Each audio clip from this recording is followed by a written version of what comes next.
Okay, good evening and welcome to the regularly scheduled June 17th meeting of the San Luis Coastal Unified School District Board of Trustees. The board met previously in closed session. We discussed anticipated litigation, personnel review and possible action on employment dismissal or discipline of district employee or employees, and we conferred with our labor negotiators. No action was taken. Do we have consensus on the order of business? Everyone? Yes, we do. Okay. Let me just make a comment that I beg your pardon? Translation. Oh, I guess, yep, you're correct. Translation should come first. We have translation services available for anyone who needs them.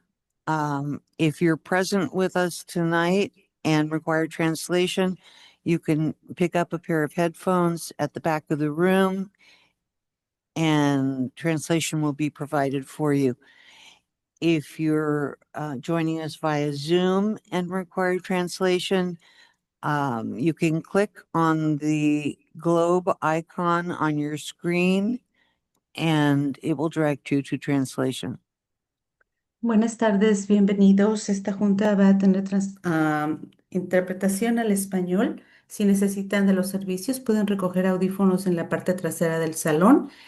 Y si nos visitan por Zoom, también pueden accesarnos. Una vez que yo termine de hablar, va a aparecer el globo terráqueo en la barra de menú a la parte inferior de la pantalla.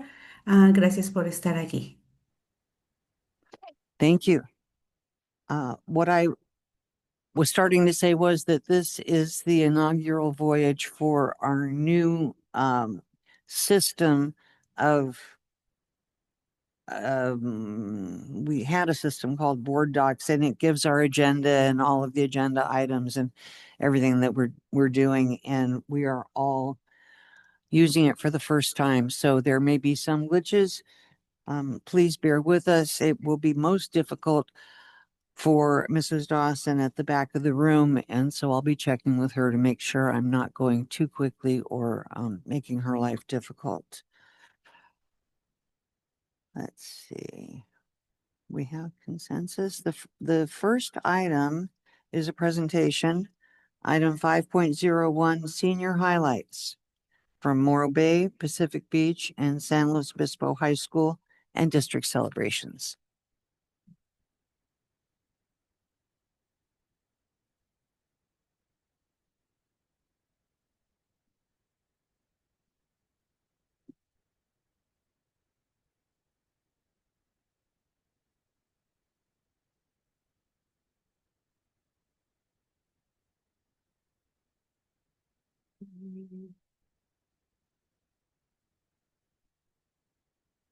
Well, problem number one, I can't find the slideshow.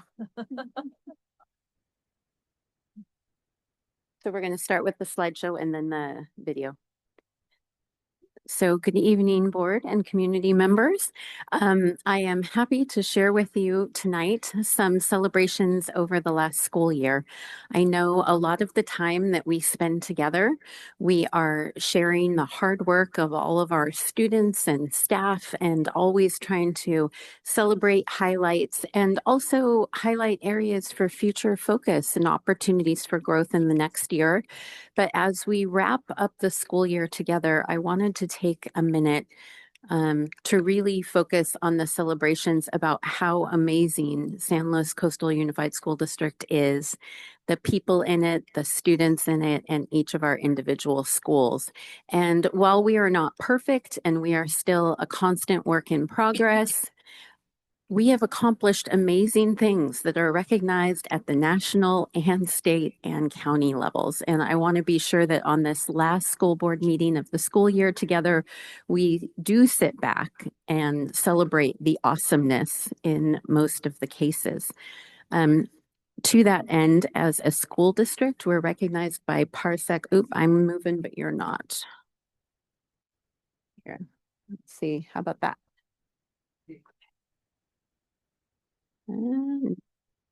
how about now it's turned off? There we go. Okay, great. So Parsec Education celebrated our work around data and building the dashboards and working with our principals and administrative leader team about being data-driven heroes in the state. Also, Cal Poly gave us an award for our Cal Poly College Fellows and the work they're doing as our tutors and as our coaches for our elementary athletics. So we're an outstanding campus community collaborations. That's hats off to Marcy Badal and Phil Angel and Stephanie Shepard for all their work on that. Pacific Beach High School got recognized as a model continuation high school for their excellence. San Luis Obispo High School received, and we regularly do, but every year we are updated on the list of U.S. News and World Report for best high schools, both the nationwide list and the STEAM recognition, STEM. Morro Bay High also is on the U.S. News and World Report list. Laguna Middle School, was recognized as the National Forum of Middle Schools to Watch, and that means that they were visited by other middle school educators. Specifically, some Palo Alto visitors came to see their programming and celebrated their great success in the middle school grades. Los Osos Middle School has been identified 3 times as a National Forum School to Watch. This year, many of our elementary schools joined in work around PBIS and social emotional learning, and Bishop's Peak won 2 awards. SEL for California is a statewide group, and they got the Thriving School Award for school-wide practices at the gold sustaining level. So there's like an implementation checklist of things that the school's doing for their students. They also, Aaron Primer happens to be one of their parents and started a food source school garden program, and they received a special community certification program from California. Los Ranchos, as you know, received a National Blue Ribbon Award at the federal level. Monarch Grove received a California Distinguished School recognition for their outstanding progress on state assessments. Also, Pacheco got outstanding California Distinguished School Award for their outstanding performance on state assessments, particularly with their English learners who have made huge strides. Educational Results Partnership is another type of community-based organization out of, it's like an internet rating thing that they got an outstanding award for. And Sinsheimer, in their implementation of PBIS, received the California PBIS Bronze Implementation Award, as well as the SEL for California Thriving Schools Award. C.L. Smith just last week received a Lighthouse Award for the Leader in Me program. That's, again, they had visitors from out of the area come and look at their practices and the difference they're making in their children's lives. And it's a very prestigious award to be selected. Oh, and that's it. So again, I think a lot of times we are really prideful people that take great care in doing right by our neediest students or students and families that seem to be struggling the most. But from the 6,000-foot view in comparison to across our nation and across our state, we are doing excellent work for the students and families here in San Luis Coastal, and I couldn't be prouder of all of it. So I wanted to be sure to take a second that the board could be recognized for their ongoing support and work in developing these kinds of recognition programs. Also, to that end, last week, as you are all aware, we were packed with fantastic graduation celebrations. We had promotion activities at Los Osos Middle School and Laguna Middle School, and then followed up with our 3 high school graduations at Pacific Beach High School, SLO High School, and Morro Bay High School. And Zach Roper, the digital media arts teacher at SLO High, has put together this video of the week for us.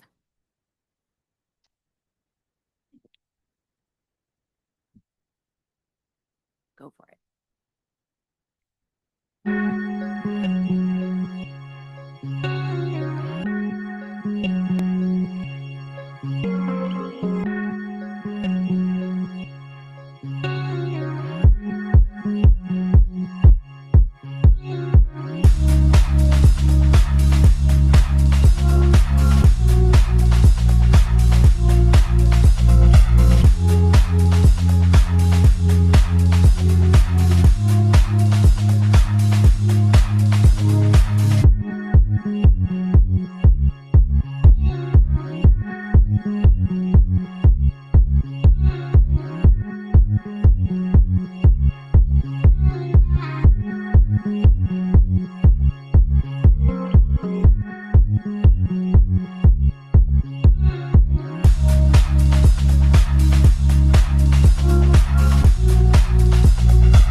Thank you, Mrs. Yamashita. That was wonderful. I think we all enjoyed the graduations very much.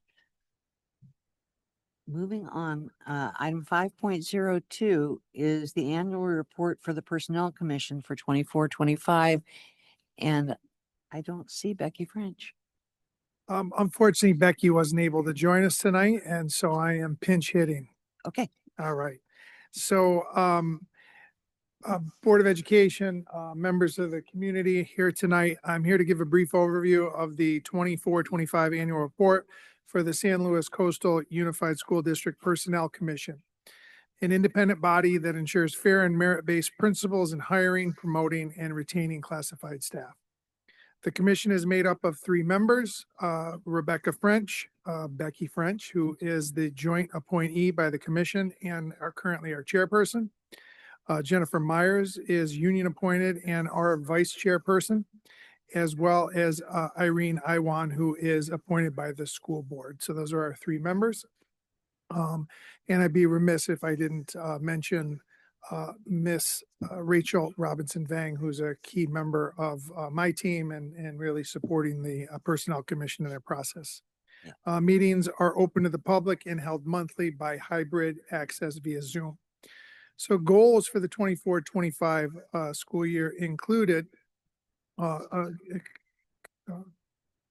couple different areas, key goals: to ensure decisions are based on merit and sound practice, increase transparency and stakeholder collaboration, modernize job classifications and align them with evolving district needs, and strategically recruit highly qualified candidates and support staff development. So key activities around those goals this year included the commission approved the classification and creation of multiple positions throughout the district to support student need. In partnership with the HR analyst, they have created a program for students to explore classified career opportunities with the within San Luis Coastal, including job shadowing of our electricians and HVAC staff. This program received extremely positive feedback and participation from our students at Pac Beach. The commission launched a district-wide classification review of all 87 positions involving over 200 employee interviews, desk audits, and meetings with supervisors and unions and staff. The commission created study sessions for union partners to review and provide additional feedback for each of the classifications they represent throughout the reclassification process.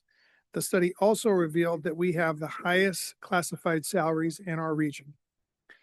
Most updated classifications were approved with additional review pending for our paraeducator series.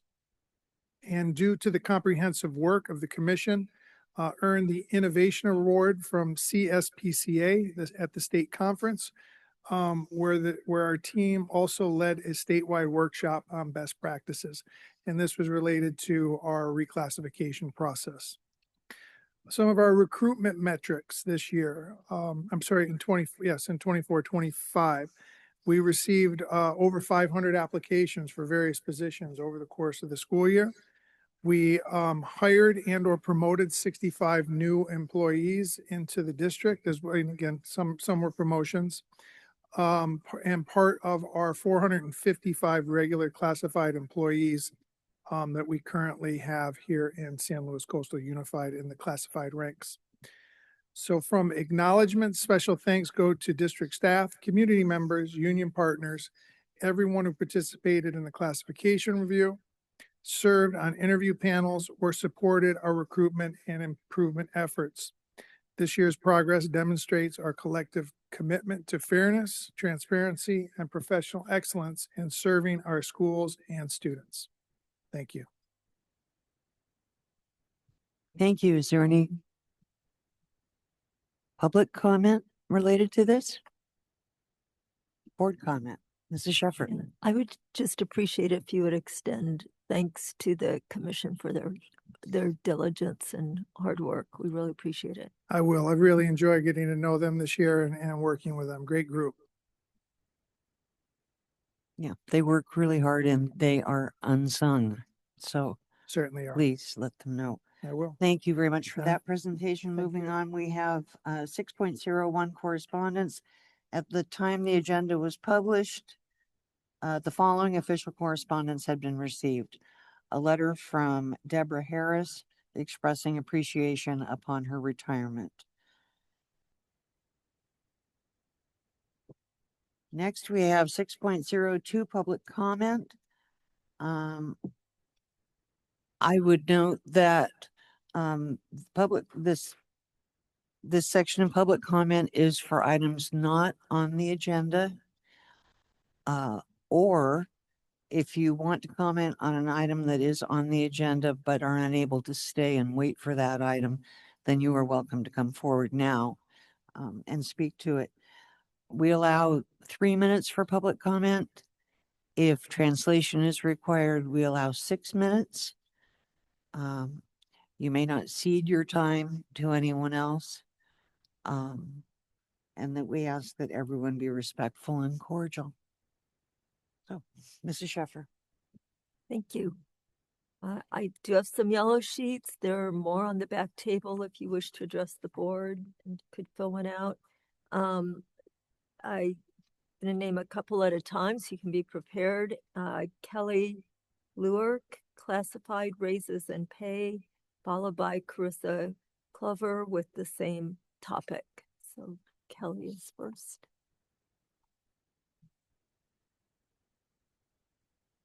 Hi, I'm Kelly Lurick. I am a secretary at Laguna Middle School. I am the acting registrar, the counseling secretary, the 504 coordinator secretary, the IEP department secretary, and anybody else's secretary that needs help. I am coming because a 1% increase in pay gives me $50 less a month.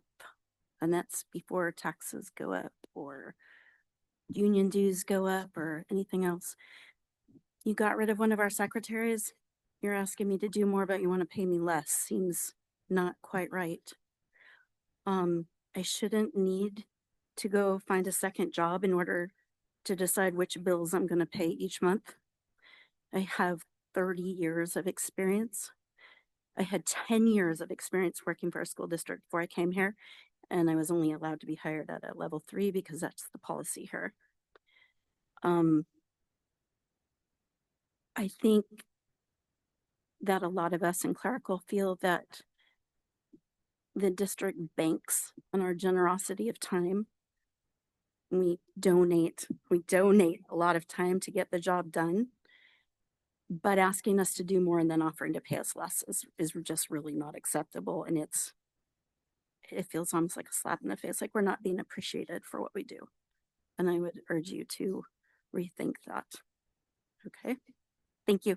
Thank you. Carissa Clover, followed by Heather Benson.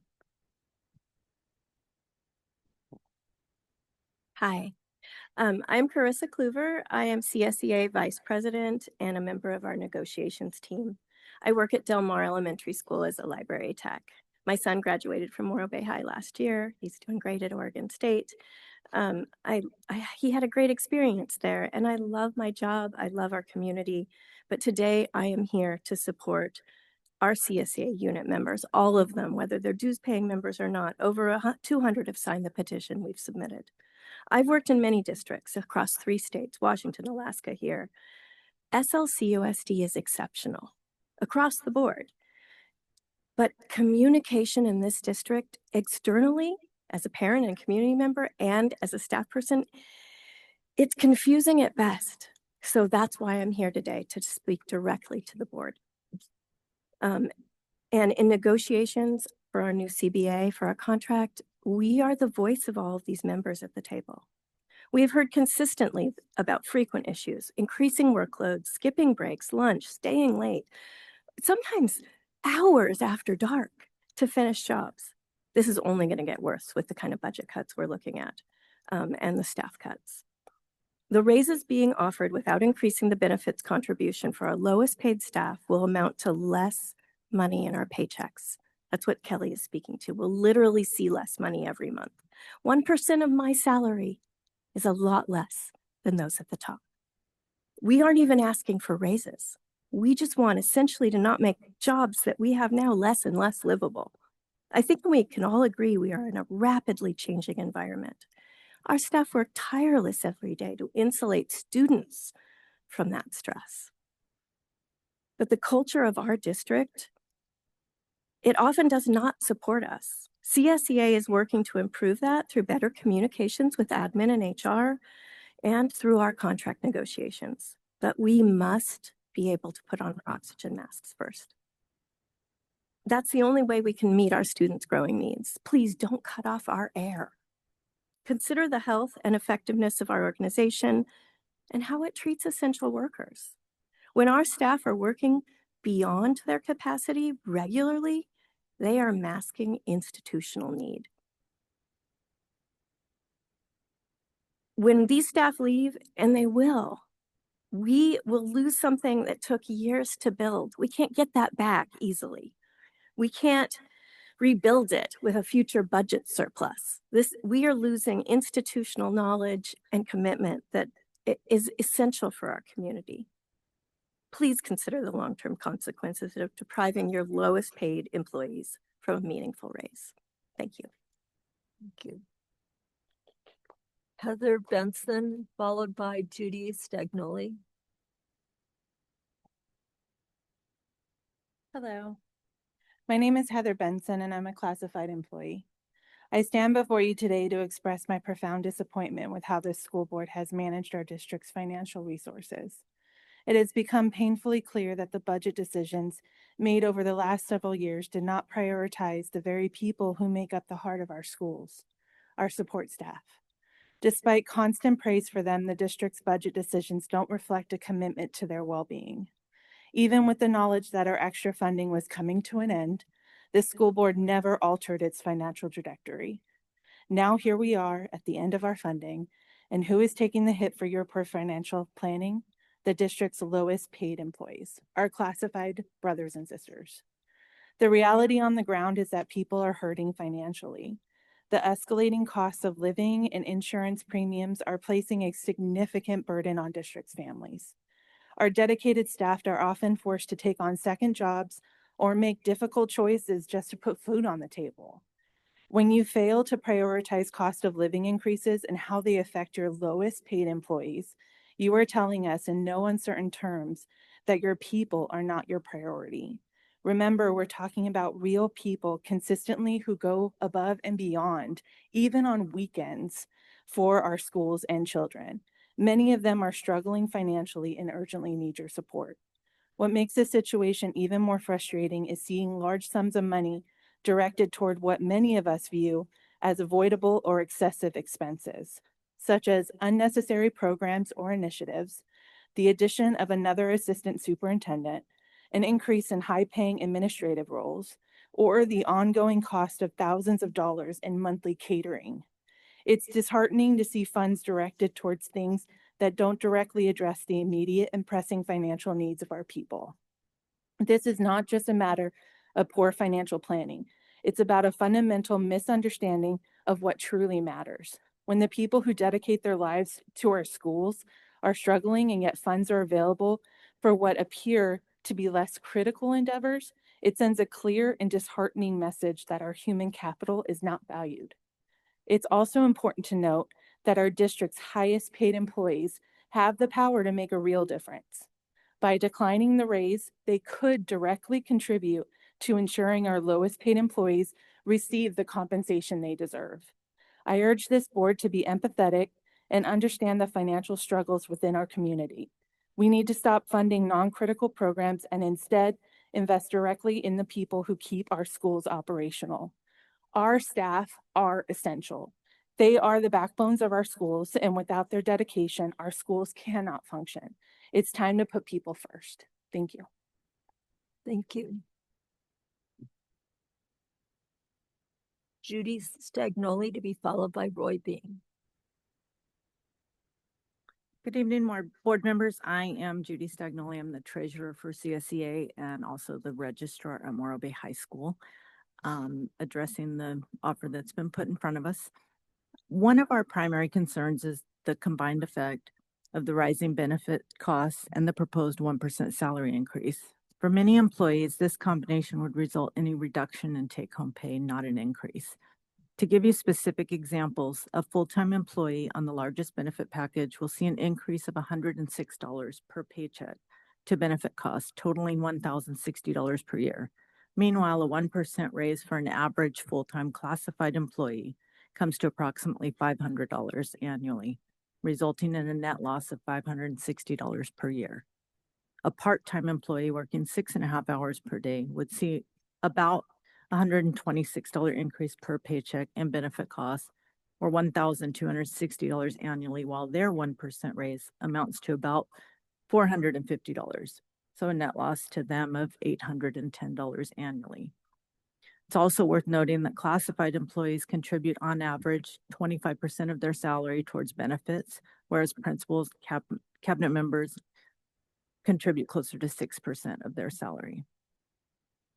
With many of our members already living paycheck to paycheck, these increases, if left unaddressed, will make it even more difficult for them to afford basic living expenses.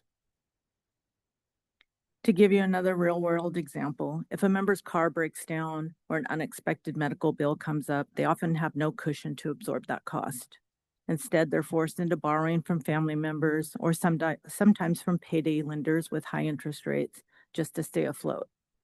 They're effectively starting their year already in a borrowing position, and the current compensation offer leaves no room for the unexpected. We also want to clarify some financial figures that may have been presented during negotiations. For example, while the increase to benefits we were requesting was reported as $1,500 per employee, the actual net cost to the district is closer to $750 per employee when using the biggest benefit package for calculation. The remainder of the cost that was presented represents the general cost increase in insurance and not an ask from CSEA.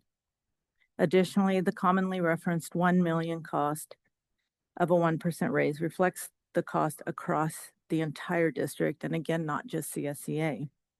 There's a saying that has come up in our conversations: you can't squeeze blood from a turnip. Yet that's how many of our members are feeling, like they're being asked to do more while receiving less. We ask for your partnership in helping ensure these employees who are essential to the daily function and success of our school are not left behind. Thank you for your time and consideration. Thank you. Roy Bean, then April Stover.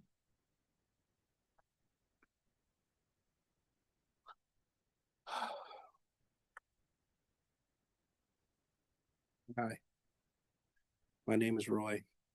I've been with this district since May 1st of 2012. And I'm sorry, I can't believe this. 1%. As previously discussed by people, 1% is the offer we were given. Our insurance was going up. 1% is the offer we were given. We have tremendous awards given to us through the programs. But those came off I like to say a lot of those awards and benefits we get come off the sweat equity of the people at the ground level, working with the kids on a daily. We put so much time and effort and energy to making sure that the highest commodity this community has to offer, the children, are taken care of, as we should. What happens when we can't afford to continue to do that? Several of us work part-time jobs on the side. Some of us are probably even forced to be co-workers with some of the students who go to the schools we work at. And we present ourselves in a situation where now the student who you're asking to put their phone away is also your co-worker. And they're your colleague now because you work at another job. And 1%. I had a prepared statement, but I chose to speak from the heart. We have numbers, we have demographics. It's all great. I looked at some of our numbers. On average, there are 60 incidents a year where a staff member is hurt by a student. And that came from our own superintendent office. 67 people have resigned And that's just counting the people who would fall under our category and our leadership from our union. Now, you can take some of that with a grain of salt. But at the end of the day, the biggest investment we can make in the future of these children is to put it with the people who they see every day, who set that example for them, the people who've built this time and rapport and earned their trust. So they come to us when they have problems and issues that maybe they're afraid to talk to their parents about or a teacher about. We earned that time.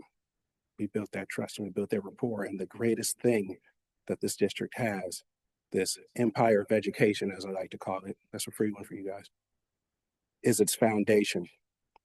But nothing can stand tall or long if you don't invest in your foundation. We've seen people leave. We can't have any more. I'm sorry.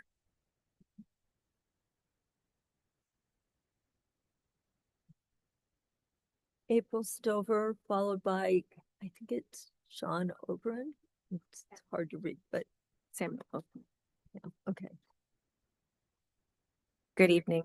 My name is April Stover. I work at Morro Bay High School and serve as president of CSEA Chapter 89.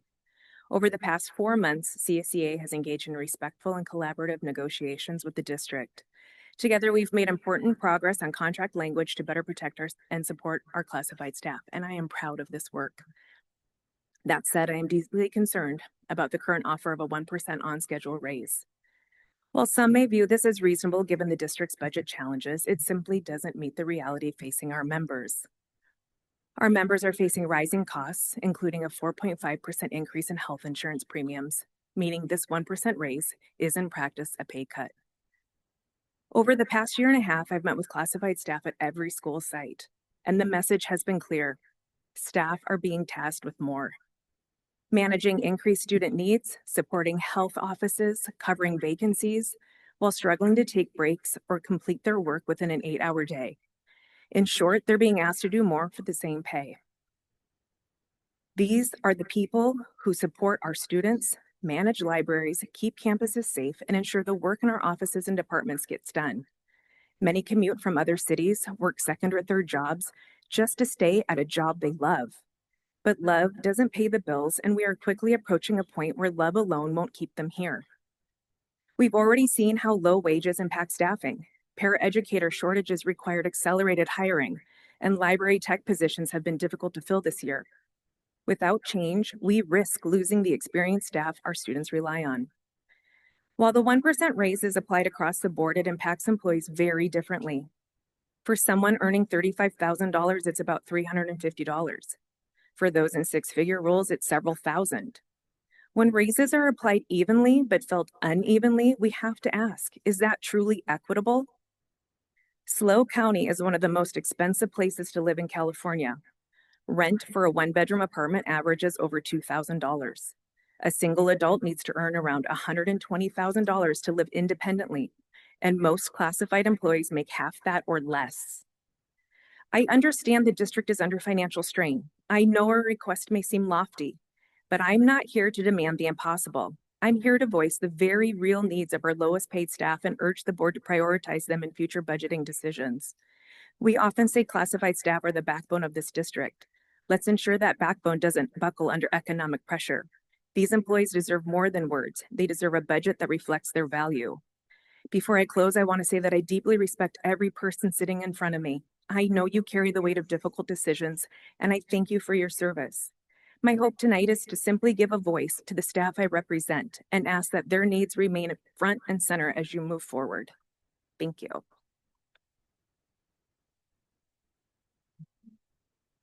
And would you say your name too as well, please? I just had a little trouble reading. Yeah, absolutely. Hey, Sam Ogren, CSEA Labor Relations Rep. I've got something I'd like to pass out to the board members, if that's okay. I got 8 copies here, Greg, so if you could just kind of pass them on.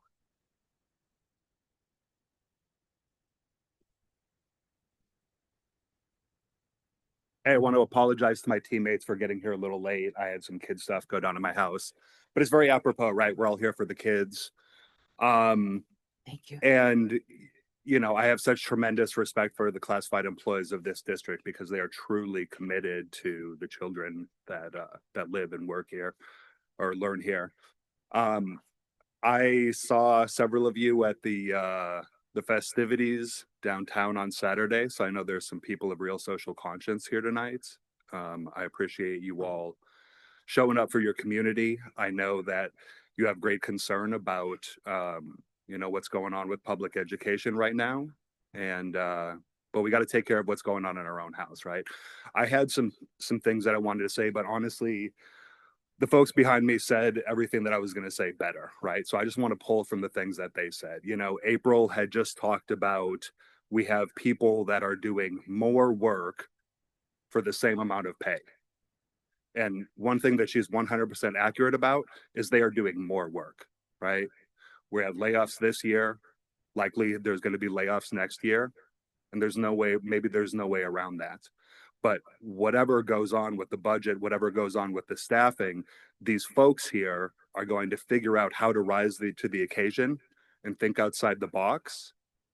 And if they need to, they're going to forego breaks and they're going to forego lunches and they're going to do all the things that I told them they shouldn't have do the last time I was here talking with y'all a couple months ago. But it's because those kids are in front of them. They care about them so deeply, right? They have figured out how to do more with less. They move mountains every day for the children in our community. Judy talked about a feeling that your classified employees feel like they're doing more work for less pay. But you know what? If you all can't figure out how to prove anything other than a 1%, it's not a feeling. It's going to be a fact. All right.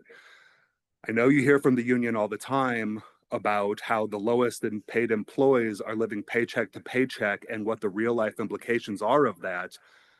But I'll tell you, I've been poor, I've been middle class, and it's really easy for people to forget where we come from, right? We're relying on these people to take care of our kids every day.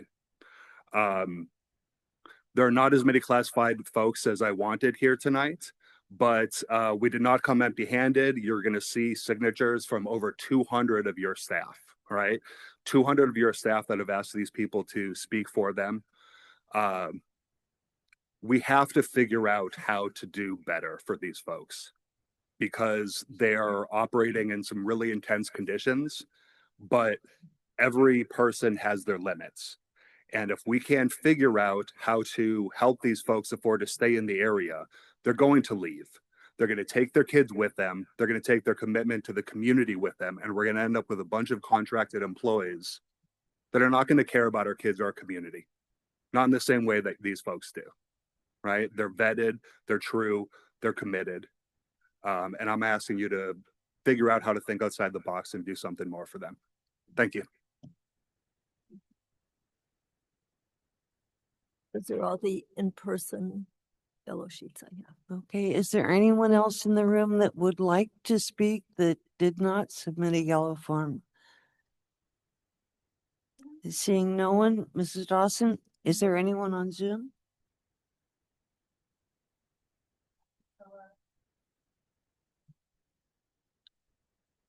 Oh, okay. Priscilla, please go ahead. Hi, I'm hoping you guys can hear me okay. My name is Priscilla. I'm about to start my 4th year as a para in this district. I really love my job and the students I work with. I want to talk about my concerns regarding a living wage for paras and other support staff and classified employees. I'm hoping that this is a discussion we can prioritize and not set aside. We play a key role in helping students succeed, but too often I feel like we're overlooked.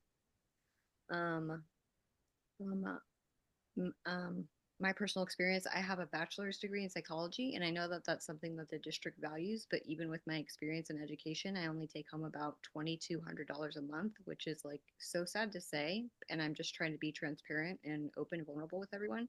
My check says $2,200 a month. My rent alone for a single bedroom in a shared house is $1,100, which is considered affordable for this area. And that's half my paycheck. That's before any other bills. Meeting the district's job requirements should be enough to earn a livable wage. Like many of my coworkers, I have to make tough choices and I have to work extra jobs just to afford to live here. I think we all know it's not just a para issue. It's part of a bigger issue in education. We acknowledge constantly teacher pay, burnout, turnover. These are already problems we acknowledge. But paras and support staff are paid even less, even though we live and work in the same community and we support the same students. It seems to me that the district wants highly qualified paras and other support staff, but it doesn't want to pay us enough to stay.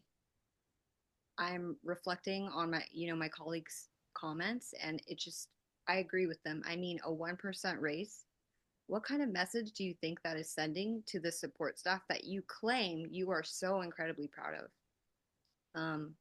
I believe that the district wants to do well. I believe that the district loves its students. I also believe that if the district genuinely values support staff, including paras, it needs to back up that rhetoric with pay that reflects the cost of living and the qualifications that it says it desires. I just feel that until then, the district's actions will continue to undermine the very student success that it claims to prioritize. That's all. Thanks for listening. Thank you. Mrs. Dawson, is there anyone else? Okay, seeing no one else. We'll move on to item 7.01, the business and budget update. Mr. Pinkerton. Yeah, a couple of updates since the last time we met. State budget, the state passed the budget recently. Legislators did. So we're waiting for the governor now to kind of negotiate with legislature. Hopefully by June 30th, we'll have some indication of kind of where we're at. We were hopeful that we were going to receive some one-time funds. Oftentimes, a lot of the increases with state funding go to a local control funding formula, so state-funded districts, not to basic aid. So we really rely on kind of those one-time funds to come through for us. So in the latest information that we received from the legislature, it looks like what we had anticipated after the May revise actually was reduced from 1.7 billion in one-time funds down to 500 million. With a caveat that it's going to be based on LCFF. So I don't know what that means to us for those one-time dollars, if they're going to only give to LCFF districts and we're not going to receive it, those types of things. So again, we'll see what happens. There was some one-time dollars with the Learning Recovery Block Grant, which they had taken away from us about 3 years ago. So hopefully we're going to receive those. As the board knows, when the board passed the budget, we had a $1.5 million deficit that we were looking at. With the potential increase, even the 1% raises that to about 2.5 million. And so I was hopeful that those one-time dollars, both of the 1.7 billion as well as the Learning Recovery Block Grant, would kind of at least get us even for the year so that we could see where property taxes were in November as we move forward. So again, we'll see. I'm hopeful that maybe there'll be a little bit of adjustment with that with the governor before June 30th. On a good note, we did continue to receive ELO funding, which really pays for before and after school care for kids, in particular for our EL, foster homeless youth, and economically disadvantaged students. And it also pays a lot of, for the most part, all of our summer experience program for students, as well as the after school care and before school care that goes along with that. Again, those are grants that or funds that have to be used for those purposes from the state. Also continue, like I said, continued universal meals that go along with that. At the same time, we have Donald Trump. Oftentimes I get asked, hey, federal government, what's going on with the president? But, federal government, we received a little bit of information from school services in regard to kind of the federal funds that we receive. And so it's unknown at this time. The federal budget process is different. It's really kind of scattered in how it goes. And I think the report said they haven't passed a budget on time since 1974. So we'll see if the president is able to do that with both houses of Congress and move forward. But the fiscal year for the feds is October where it kicks in. So far, from what we've read in the big, beautiful bill is that Title I stays the same. Special education funding for the most part stays the same, which is actually like a decline in funding, right? Because when you don't get COLA, when costs go up and you still receive the same amount of money as was discussed previously, it's like a cut, right? For districts across the nation, right? So we'll see how those unfold. They are talking about taking some of the funds that we currently receive, such as Title II, Title IV, making those into like a state block grant. How the state is going to disperse those funds, will it be different than what we have now? Will they do it more based on the LCFF formula or something like that? We'll see. I don't know what's going to happen with that. And then there's actually some elimination of programs in this bill, including Title III and special ed preschool funding. So interesting how it unfolds. So we won't know kind of how those, what's going to happen with those until, maybe even October, maybe even past then, right? But again, I'll continue to keep the board. I've tried to put some information in community newsletters, kind of keeping people updated as well. But I'll continue my budget updates with the board to kind of let you know that whatever the new knowledge that comes forward. As soon as we hear about the governor signing a budget at the end of June, I will share that with everyone as well. That's it. Thank you. Seeing no board comment, then we'll move on to Mrs. Yamashita and the educational services update. If I could add, the Title III is for our English learners, our multilingual learner programs. That's the program that was eliminated. Well, proposed to be eliminated, and we'll see. Today was our final work day with our inclusion and belonging. Remember our 4 secondary schools and Pacheco Elementary were working with Cultural Creations all year on their site equity challenge goals. And thank you, Mr. Buckman, for joining us this morning. It was a fantastic celebration again of the hard work of our in the schools, teachers and classified staff helping our students furthest from justice feel successful and find some countable markers of their success. So I will be bringing to the board in the upcoming months the presentations that each school created and delivered about their progress this year. We also had our end of the year data insights meeting with Parsec to review our end of the year, all of our common assessment data now that we've collected.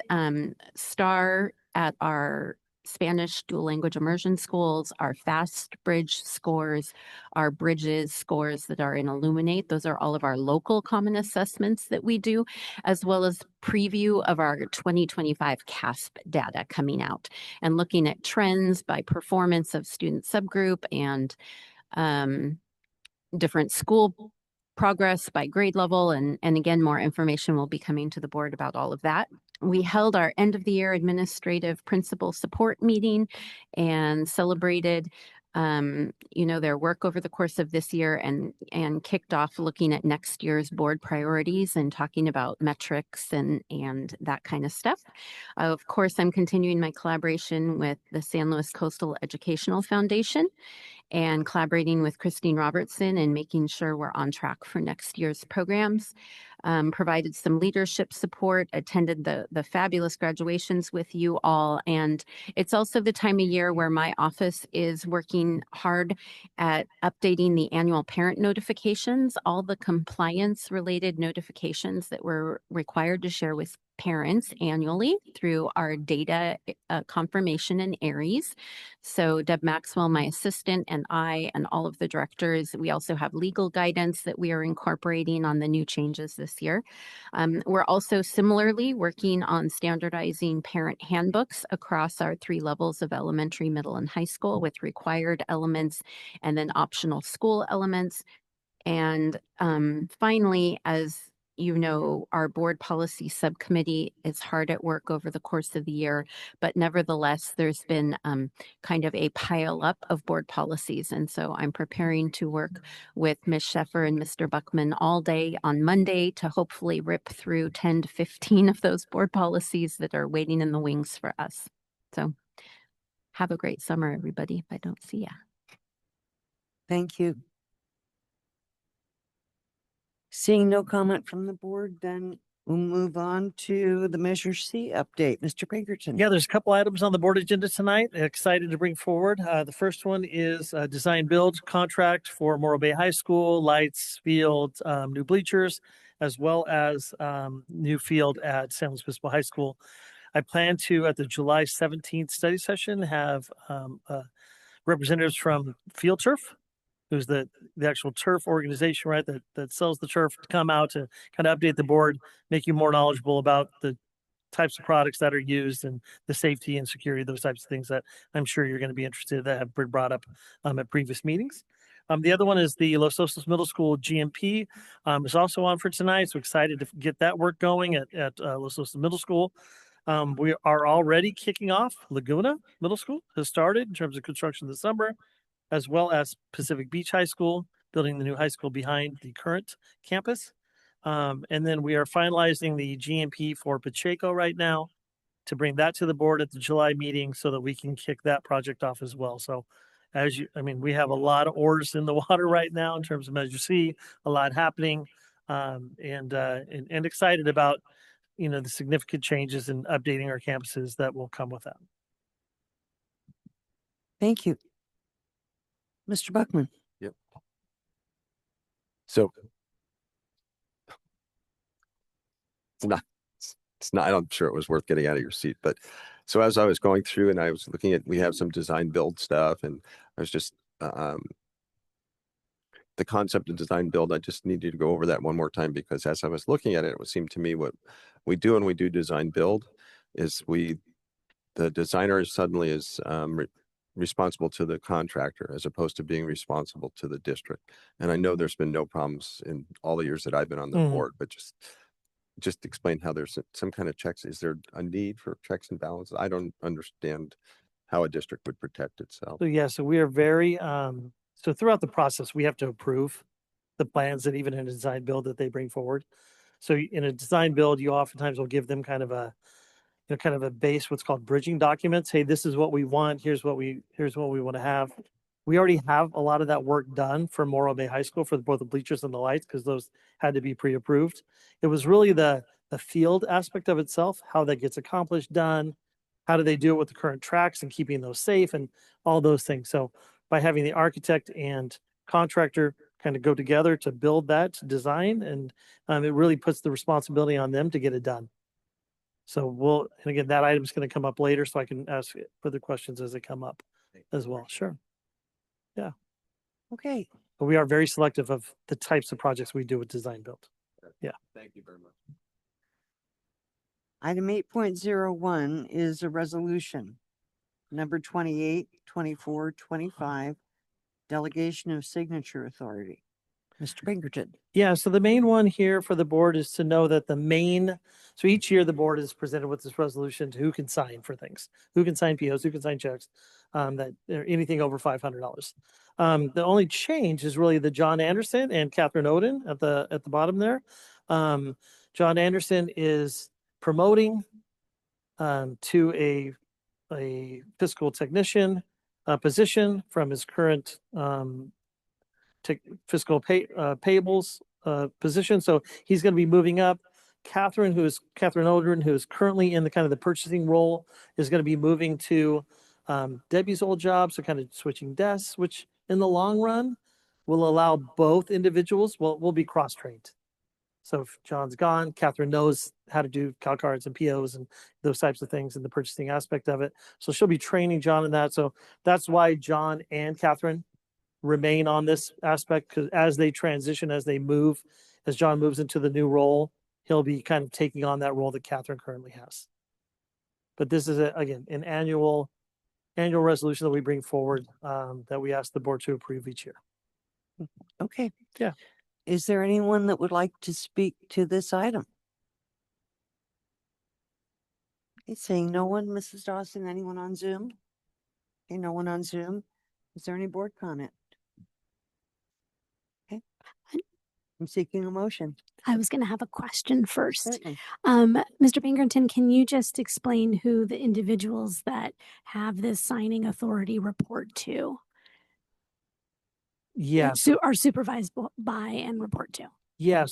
So, and you're talking about John Anderson as well as Catherine Oden, or everybody on the list? I'm assuming you know. Well, yes, John and Catherine. That Greg, Lisa, and myself report to Eric Prater, right? Who reports to you. And then Catherine Eklund reports to me. John and or Catherine Eklund, yeah, reports to me.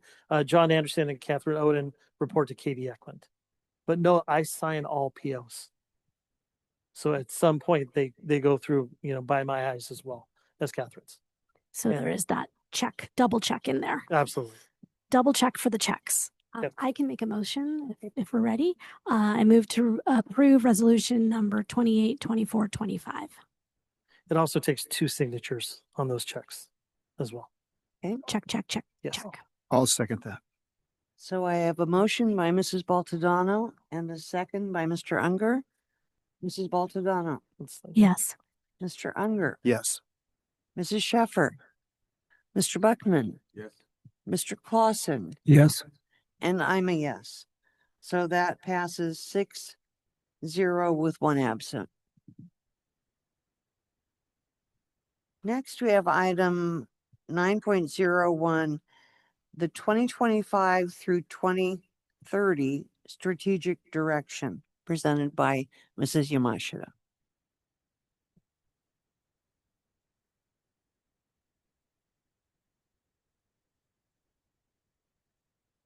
Thank you. All right. Good evening, board. What a privilege it has been to work with many members of our staff and community in developing this strategic direction document for our school district as a vision for us moving forward for the next 5 years. The process we used was to create several different teams across our organization to ensure lots of opportunities for input.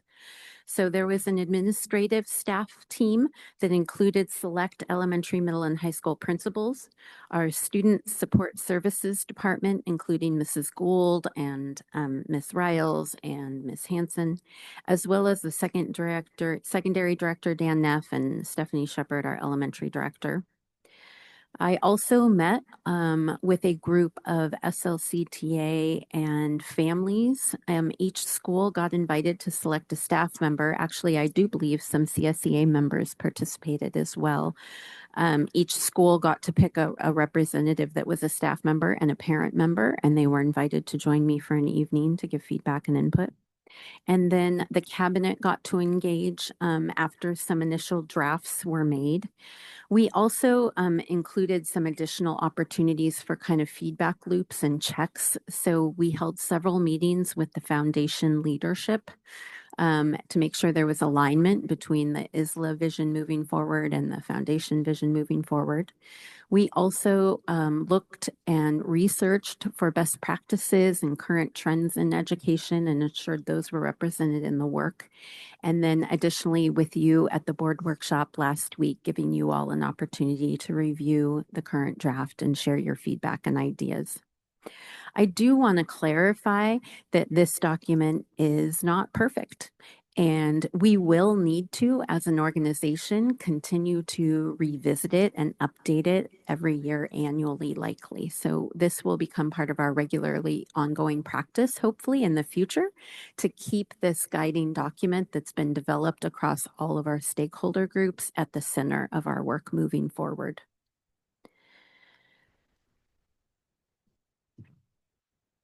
Some of the topics I engaged with these partners included reviewing our previous strategic direction, the 2021 through 2025 document, to find out what things we had accomplished, what things we didn't accomplish yet, and what were really the top priorities that they wanted to be sure carried over into the next rendition.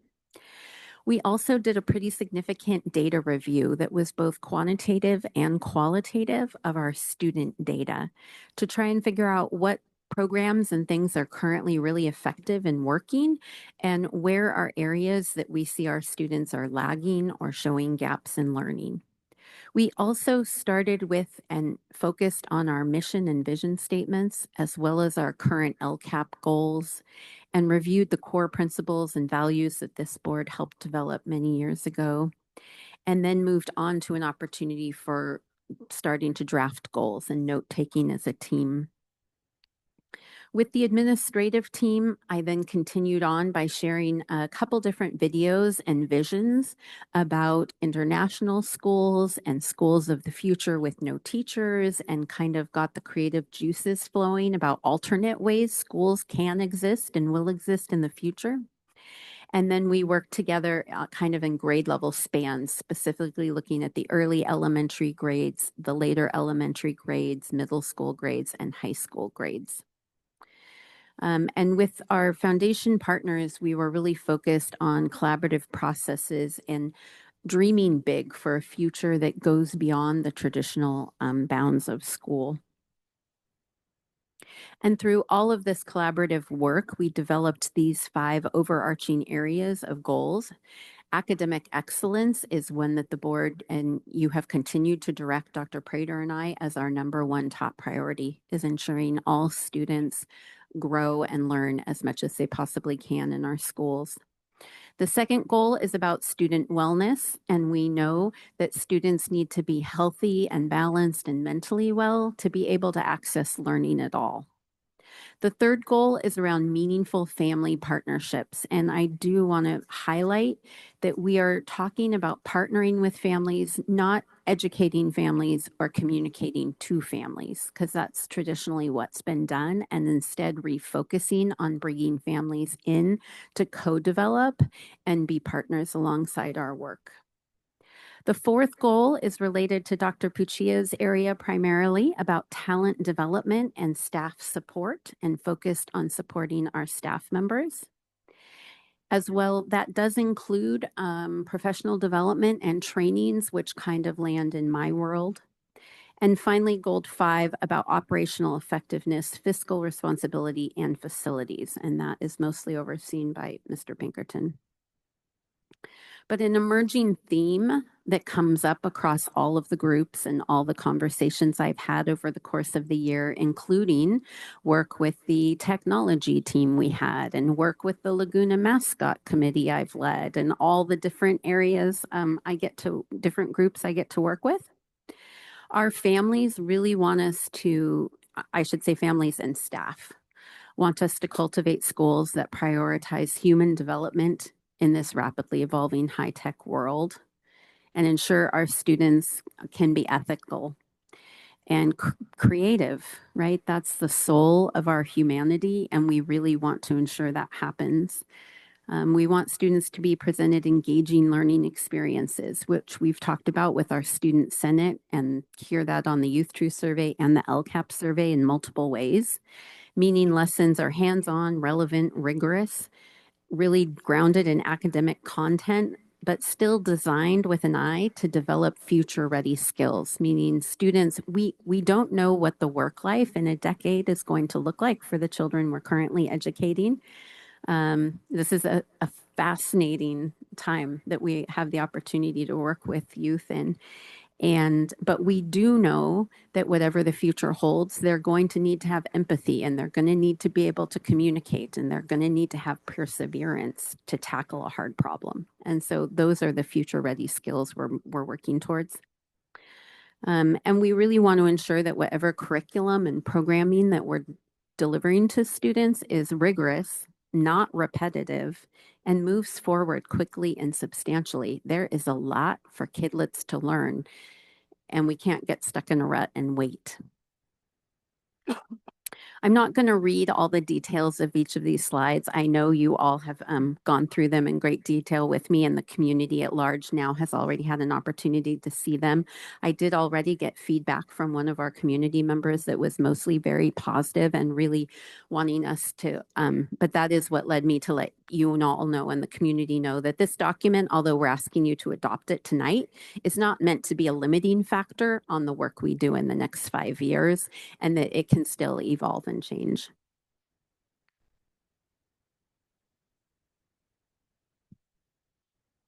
So what questions or feedback do you have? Is there anyone from the public that would like to speak to this item? Okay, seeing no one. Anyone on Zoom? Okay, then I'll bring it back to the board. Mr. Buckman. Thanks. I know that the board just spent a full day reviewing this, and it was excellent. It was so nice to see the work that had already been done, the community. And I know as a board member, the board in entirety has seen this as it's been developing, and it just the amount of work that went into this, and I'm trying to think of your shepherding, but I'm not sure. You're involving the parents, the community, and the staff at the level that you did. I think it's just created a wonderful document. There's no other. Very good. Mrs. Baltodano. Yeah, I just want to thank you and your staff for the time that has gone into developing these priorities. There has been a lot of board involvement and engagement in the process. I know there's been a lot of questions. The document has already evolved, and so I appreciate that it's a living, breathing thing. I just want to draw attention to the more than one full page of relevant research and pertinent publications that were consulted and reviewed to put this together. So it is a science-based, research-based, data-driven document grounded in the current best thinking about K through 12 education. And so I just want parents and members of the community to know that and maybe check out some of these resources because they're really interesting. So we are asking for Thank you. action tonight for the board to. Yes, if there's no additional comment, Mr. Buckman.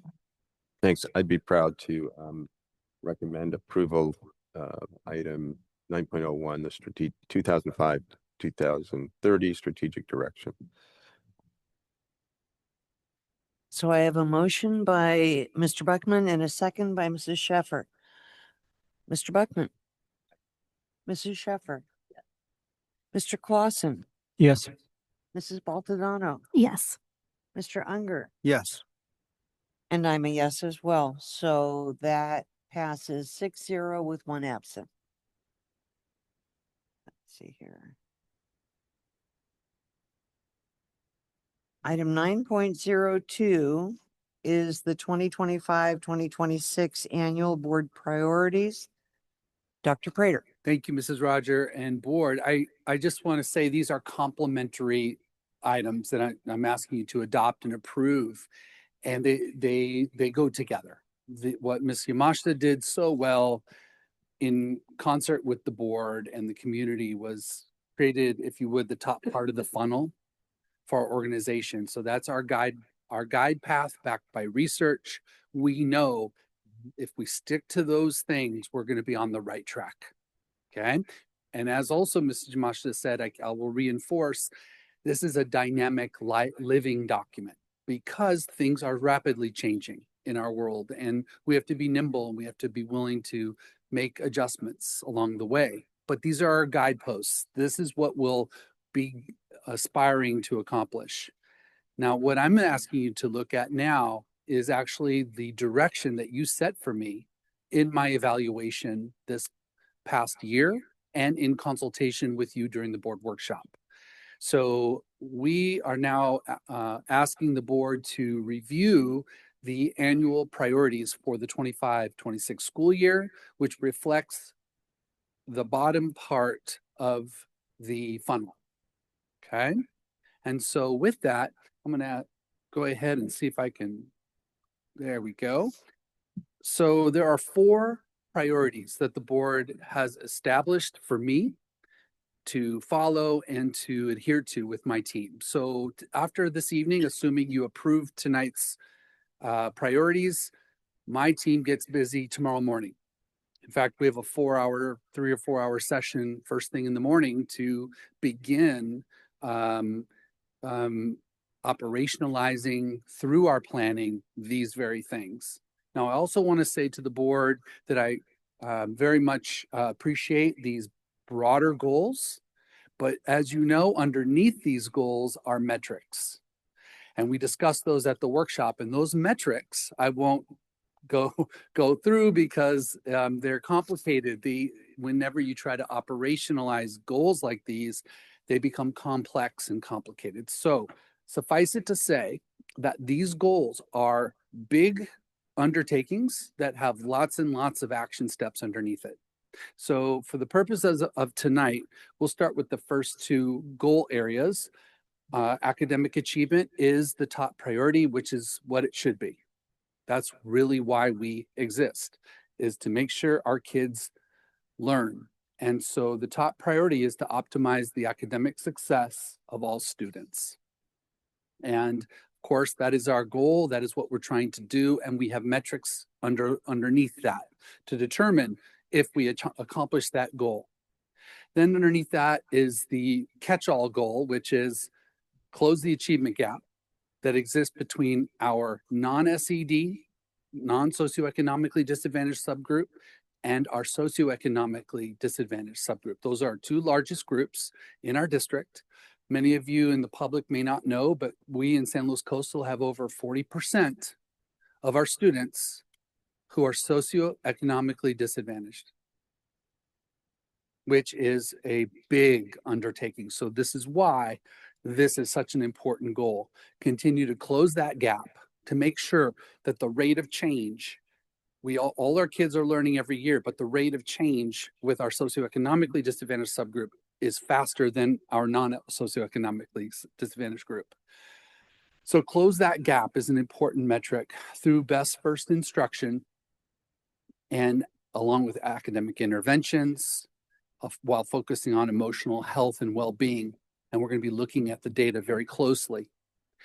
The second piece is an important one, which is culture of care. Now, this one is all about how do we gauge and measure that our students are, in fact, not just doing okay, but thriving. And what are those indicators and how do we know? What we do know is that after COVID, following COVID, students presented themselves differently in this world. They just have, and they continue to. It's a much, much more challenging environment for educators. And I don't see any changing of that. I just think it's the new norm. And we have to adapt and adjust and do whatever we can do to try to support our kids. And so engaging families is a key component because our families are struggling as well.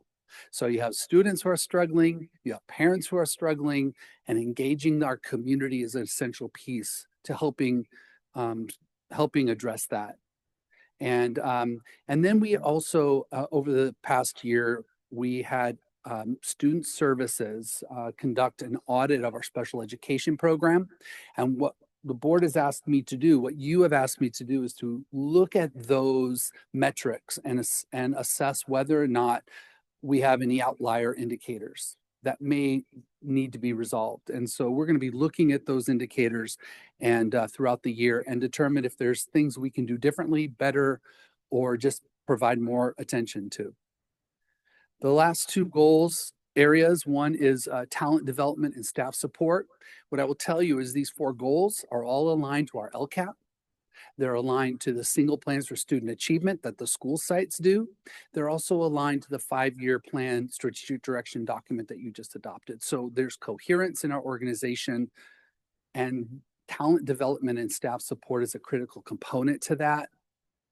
And this is about providing not just recruitment, but the idea of retention. And you heard components of that tonight from our incredible classified staff. Is how do we make this work given limited resources? What is the formula? How do we figure this out and provide competitive compensation to all of our employees where they could actually make it work in this area, which we all know is super expensive. And then that ties inextricably to the fiduciary responsibility goal. We passed 2 bonds in the last decade and upwards of close to $500 million. We've completely redone our high schools. We're really proud of that work. They're beautiful, they're amazing. Our kids are absolutely benefiting from that. Now we passed a second bond that will focus on our elementary and middle schools as well as Pacific Beach High School, and we're going to do the same thing. We take that responsibility very seriously, and that's what that first bullet is. The second bullet is trying to figure out if there are other forms of revenue that we could access, come to, as you well know. I've spent quite a lot of time in Sacramento, more than I care to admit, trying to figure out how to champion resources for our district. Our transitional kindergarten funding, as of right now, was killed in the Appropriations Committee, despite, I think, heroic efforts by our staff, by our local assembly member. Very proud of that work, but it just didn't move. There's no appetite to help us as basic aid districts.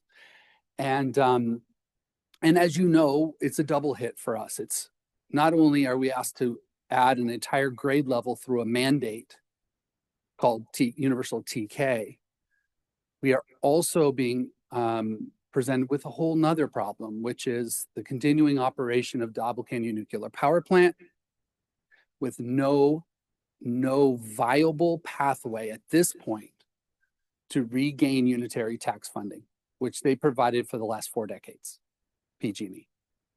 So we are getting it on that front. We're getting it on the TK front. This is why we're in the position we're in. So now we have to figure out what are our other options. What else can we do? And so we're looking at other areas as we move along, but we're going to continue to fight for the TK funding into next year, as well as the PG&E property tax assessment deal. So I'll keep you updated on that second bullet. That keeps me up at night. And it's just simply not just. It's not fair. It's not just. And I'm going to let everybody know. The third bullet is to do the business of this district, which is to make sure that we eliminate our structural deficit, which has come about based on the 2 things I just told you about, as well as the COVID funding. Now, what I'll tell you, during COVID funding, we hired 150 employees to care for our kids during that time. What we learned during that time is that our kids needed it. That's why we did it. Okay? They were benefiting from it. But that's one-time money. And then the TK funding and then the PG&E monies, these are just extremely wicked problems that we need to confront and address.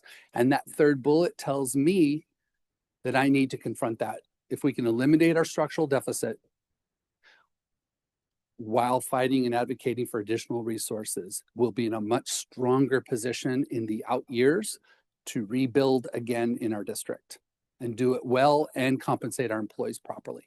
That's the plan, and I really appreciate the board's wisdom in presenting these lofty goals to me, and I look forward to the challenge. So I look forward to your discussion as well as your approval tonight. Thank you. Is there anyone in the audience that would like to speak to this item? Okay, seeing no one, is there anyone on Zoom? I'll bring it back to the board then. If there is no board discussion, then I'm seeking a motion for approval. Just for discussion, I just want to ensure everybody that this is not the first time we've seen this, and that we spent almost an entire day discussing it, and we spent time at home writing what we could, evaluating Dr. Prater. So And it looked like the question. Say it again, please. And asking questions. And asking questions and rewriting and working together as a group. And so I don't want everybody to think that, oh my God, they're not commenting, but we've worked on this really hard. And this is a formality at this point. This is a formality. Did you care to make a motion? I'm going to allow. Okay, let's see. Mr. Sheffer. Yeah, I just wanted to also tag on to Mr. Buckman's remarks that this does come after several hours throughout the last several months of collaboration, working closely together, little struggle at times, and as there should be, I think, in addressing conflict and coming up with determining that we all have the same ultimate goals in mind and how to get there and achieve those. And we appreciate staff time as well as the time we were able to spend with one another going through these items and discussing them and working together. It has been a work of a lot of behind the scenes time and collaboration. So I wanted to thank my colleagues. Nice things. Thank you. Mr. Clausen. And I just had a comment on the goals process. I think the fiduciary responsibility of being on the school board weighs particularly heavily as we're looking at our ambitions and we're looking at our limitations. And I think this next year is going to be one where these goals are both really important, but also challenging. I think on the fiduciary side, if we can solve it through revenue creation, that it is a much better outcome, but we have to solve it one way or the other. And I mean, just listening to all of you speak tonight, I think we really appreciate all of your contributions and your hard work. And I think we're all trying to find an outcome here that works financially for everyone. But, you know, I think really finding creative solutions there that are not just on the expense side would be a really, really exciting outcome next year that I hope when we're sitting here in a year where we're seeing your second bullet in number 4, really carrying more than the third bullet or solving the third bullet. So thank you for everything that went into the goals though. So I'd be proud to make a motion. No further. Okay, Mrs. Sheffer. I would be pleased to make a motion to approve the 25-26 annual board priorities. I'll second. Okay, I have a motion by Mrs. Sheffer and a second by Mrs. Baltodano. Mrs. Sheffer. Yes. Mrs. Baltodano. Yes. Mr. Clausen. Yes. Mr. Unger. Yes. Mr. Buckman. Yes. And I'm a yes. So that passes 6-0 with 1 absent. That was a lot of work, creating those priorities and the strategic direction. And I thank everyone involved, and I particularly thank my colleagues. I know how hard all of you work to do this. So I'm appreciative. Okay, next we have item 9.03, approval of Prop 98 annual funding report for 24-25. Mrs. Yamashita. Good evening. This is a required board report annually for our Prop 28 funding. Our Prop 28, it was funding that is for arts and music in schools. It has to be new arts programming. It cannot be used to supplant already existing arts programming in our school district. You'll see that all of our schools have spent money and made offerings for students out of the Prop 28 funding, with the exception of Los Ranchos Elementary. They have continued to provide arts funding, and they do still have band. So band was already in existence, and music for our upper grade students was already in existence in San Luis Coastal. And so we cannot use this money to pay for that. This has got to be arts instruction above and beyond that. So I just don't want anyone to think that students at Los Ranchos are not receiving arts education because they didn't spend the funds. That would not be an accurate statement. On the document, we've listed San Luis Obispo High School has hired a dance teacher, and they're offering 3 new sections of dance. They also purchased a kiln, extra accompaniment time, and clerical support hours. You know, it requires our bands and choirs do a ton of travel and field trips and fundraising, and there's a lot of, I'm sure, clerical work that our team does to monitor all of that. So they bought additional hours for that. Morro Bay High School is offering additional new VAPA classes, including Art Studio, 2D Art, AP Art History, a music appreciation class that is new. They also purchased some supplies like cabinets and digital arts for the digital arts media room. and extra accompaniment. Laguna Middle School and Los Osos Middle School hired their digital media arts teachers, and we're doing that in collaboration with the foundation support for providing the computers and green screen stuff that those classrooms needed. And then at the elementary level, some of our elementary schools combined together to pool funds. So Bishop's Peak, Del Mar, and Monarch pooled their funds to hire visual arts and performing arts teachers. C.L. Smith hired a part-time performing arts teacher. Sinsheimer hired a visual arts teacher that only focused on ceramics. Hawthorne hired a visual arts teacher. Teach hired a combination of classified staff and a certificated staff member to teach some visual arts classes. And Pacheco selected to teach music instruction to their TK through 3 classes. You should also be aware that in the legislation, it requires that each school come up with their own plan. It is not to be district designed planning. There's local control over how these funds are spent. And so the school site councils have all developed the plans with input from all the community groups, and it's part of their school site council process and minutes. So to that end, there were 7.9 FTE of certificated teachers. We didn't have listed here any full-time equivalent classified personnel because it was done extra hourly. But they did include, I guess, teaching aides listed. We did serve 7,097 students across our district at 14 of our school sites. So I encourage you to please approve this Prop 28 implementation report, which includes how we are going to spend $1 million more.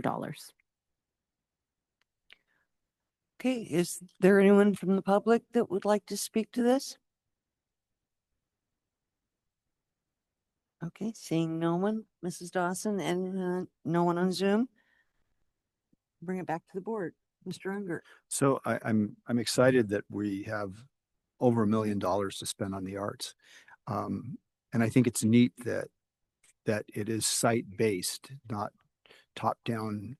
I'm curious though, tell me more about Los Ranchos and what's going and so Los Ranchos, how they're the process they're involved in and where they are in the process to develop a program for themselves.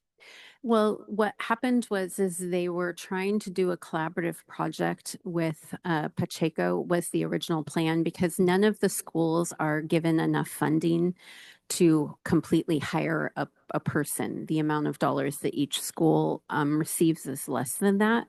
And so they were trying to pair with Pacheco to be able to hire one full-time equivalent person to do like a bunch of different types of arts. And we flew that position and we could never find a person that wanted to take that role or position as it was.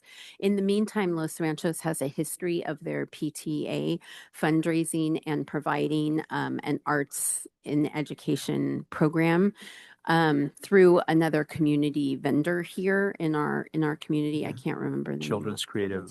Thank you. Yep, that's it. And so they continued to offer that programming paid for by their PTA, even though they had these funds available to them. There's a rule about you can only use 20% of the allotment on supplies or contracted services, and it must be actual employees. 80% has to be actual employees of the school district. So Los Ranchos, obviously Pacheco broke off and then hired their own music teacher from that plan kind of in the middle of the year. And Los Ranchos has a plan moving forward to do something different next school year. And the money that you receive, you have 3 years to spend your allocation. So the money will not be returned or given back to the state.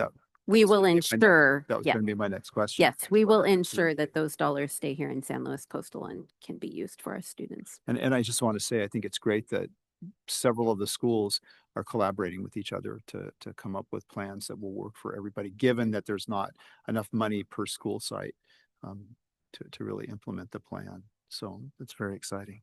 Thank you. Mrs. Baltodano. Yeah, thank you for the report. So the report seems to be backward looking as to what occurred in 24, This year. 25. Right, this past. But then at the end of your presentation, you said they have about $1 million to spend. So is it anticipated that that's the amount going forward for next year? Mr. Pinkerton has a spreadsheet with the details from Miss Eklund. Miss Eklund and Miss Shepherd couldn't be with us this evening, so Mr. Pinkerton. Yeah, so we currently have a balance of about 1.5 million from the past 2 years. Again, a lot of Los Ranchos, other areas have more than others in terms of spent.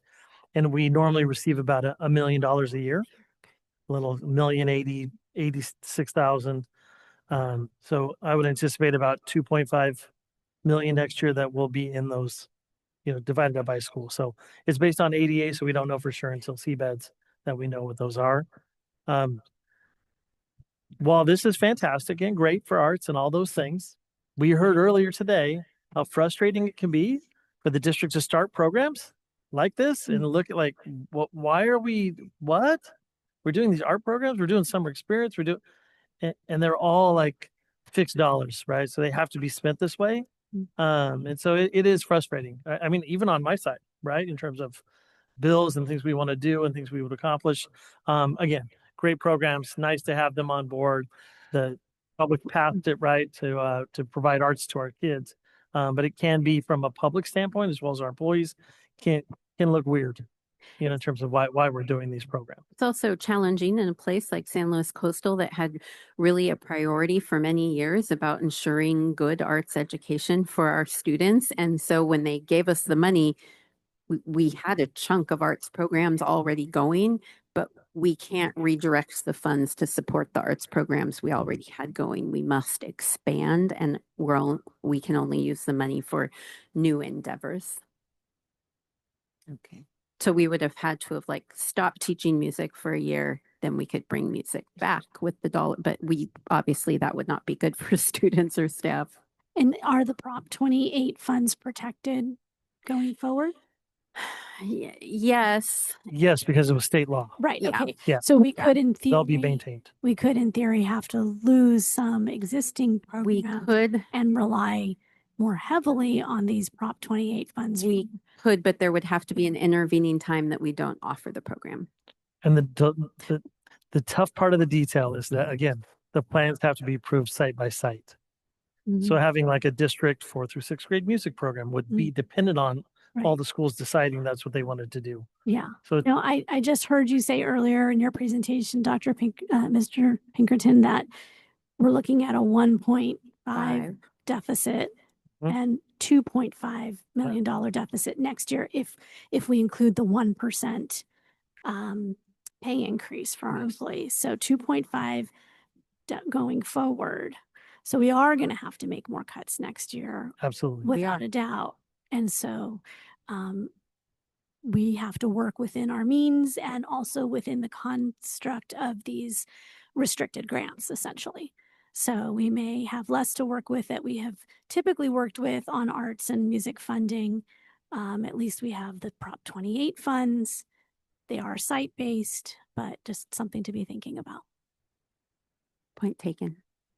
Thank you, Mr. Unger. Yeah, and to your point, Los Angeles Unified, for example, was sued, I believe, by community groups, and probably followed that because the contention was they were not spending their Prop 28 money appropriately. And so that clearly tells us how restrictive that money is and how important it is for the people who voted for it to see that it's spent in the right way. Well, are you asking for a motion to approve this? Please. Yes. I'd like to make a motion to approve this item. Okay, I'll second. A motion by Mr. Unger, a second by myself. Mr. Unger, Yes. Mrs. Baltodano, Yes. Mr. Clausen, Yes. Mr. Buckman, Mrs. Sheffer, and I'm a yes. So that passes 6-0 with one absent. The next item is 9.04, measure C22 leaseback sublease agreement number 2, setting the guaranteed maximum price for the Los Osos Middle School Phase 1B modernization project. So we've been waiting to get these plans out of DSA for quite some time. Finally out. Again, Laguna, Los Osos Middle School, very similar. Actually more work being done at Los Osos Middle School than Laguna. Mainly those old shake soffits that you see around all the buildings are going away. We're going to kick off with this project, redoing the front office area, providing a new entry point to the school. You know, it's often when you go to Los Osos Middle Schools, where do we go? Where do you go? Where's the front type of thing? So, so that'll be nice to get that aspect going. It'll also allow us to finish the safety fencing around the campus. We've kind of, the front of that school still is kind of waiting for this project to kick off to get going. In terms of the price, so this came in a little bit over budget, is what I would tell you. So the contingency amount was kind of the over amount. So our budget was roughly about the 15.7, which is the lease back payments, GMP. So the nice part, what we've seen so far, and hopefully we'll continue with Mr. Weissong, is he doesn't use a lot of the contingency. Part of it gets the job done throughout. So, so we're hopeful, and we'll be focused on that to maintain, to get that GMP in for Los Osos Middle School, for the work that's created there. And hopefully we can bring that into budget as we proceed. Overall, we've been kind of seeing a little bit lower to even on those. I'll be updating the board in July in terms of where we stand with contingency on our current projects, as well as allowance usage. So far, so good in terms of our overall budget. And again, that rework with our architects, with our project managers to ensure that everything's in the plans is what saves those contingency dollars. So Los Osos Middle School, this is a new electrical system, new roofs, new HVAC, heating, ventilation, air conditioning, exteriors of the buildings, doors, again, fencing the entire front office area being redone. So a lot of work is being accomplished. This project will go over the next 15 months in terms of that outside area. I assume it's probably going to go a little bit longer than that. And again, we adjust those lease payments depending on the schedule, how things are being completed. But it is a substantial amount of work at Los Osos Middle School that will get done with this GMP. So tonight we're asking the board to approve the GMP so that we can get this work kicked off this summer. Okay. Is there anyone from the public that would like to speak? Seeing no one, is there no one on Zoom? Anyone on the board? Couple of questions. Yeah. Mr. Unger. Sorry. There we go. And I know I've asked this question before, but have we seen any increase in expected costs due to the proposed tariffs from the federal government on steel and aluminum in particular, and perhaps other building materials that we might get from outside the country? And not so far. Not so far, not yet. Not so Okay. far. Great. Oh. Let's keep So I our will tell you fingers- too, this is for the community that's out there listening maybe tonight. Pickleball courts are coming to Los Osos Middle School, as well as redoing the tennis courts there. Yeah. It's a big deal in Los Osos. I don't know if you know that along the coast, but pickleball courts are a big thing. Of course, for our students, PE classes, but also for all of our facilities are really community centers, right after school, those types of things. So this includes the walkways that go down to the field area, both sides, making those all ADA accessible. I mean, it's $15 million for a reason. There is a lot of work that's going to happen on that school site over the next 2 years. Well, I just want to finish by saying I'm so excited to hear about the work we're doing everywhere, but particularly at Los Osos Middle School, and starting with the office. Yeah. It's a confusing situation. I don't think it's safe. I don't know if it's ever been safe, frankly, having to have people actually walk onto the campus to get into the office.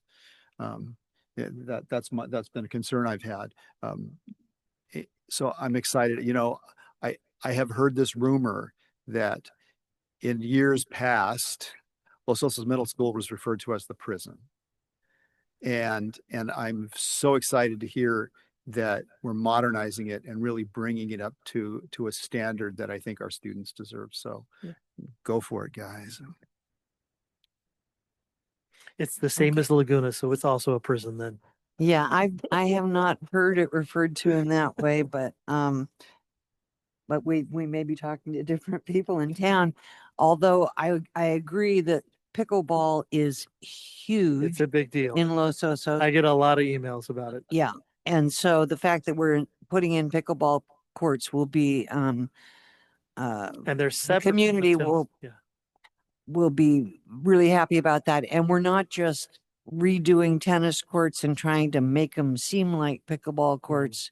We're Separate putting area. in real pickleball courts. Do you know how many are on the plans? I don't know. No, you want, Yeah, okay. 12, 15, something like that. A lot. More than one, less Be than really 10? nice. Be very nice. And we're redoing the tennis courts as well.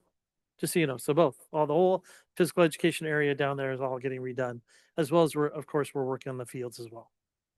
Okay. Is there any contemplation? I know we don't have extra money, We don't. but given that we have the significant gopher problem, we may have solved that or We're working on gone, it. Yes. Mhm. a long way towards solving it with the remediation, efforts that we've made. But has there been any thought of going to artificial turf there? Not yet. So I would say that's something to consider in the future. I'd like to get Slow High and Morro Bay done and see what it's like, make sure that those are functional and work and great, and then definitely something to consider at that site. Yeah, that site is, Gopher repellent that we've kind of instituted that's been going, like I shared with the board, it's been working. So we've seen some huge response in terms of not as many gophers on site. So we're hopeful that that's going to continue and maintain so that, because what happens is we go out, we spend $30,000-$40,000 redoing the field, resodding, putting new dirt down. And then after 3-4 weeks, there's, 1,000 gopher holes everywhere. So yeah, and it's really unsafe. yeah. So it seems to be helping. We're hopeful that it's going to maintain. And then that way, when we do redo the fields, we do clean them up, we do make them nicer, they'll stay. Right. So Yeah, definitely Los Osos something in the Middle future to School, consider. is unique in that it is the only one of our schools that I can think of that doesn't have hardscape around it. There's no neighborhoods around it. Yeah, There's no, open it's- space. yeah. And so that's hard. just an invitation for the gophers to come into the fields there. Definitely. I don't want to beat a dead horse here. Okay. Is there anyone who would care to make a motion?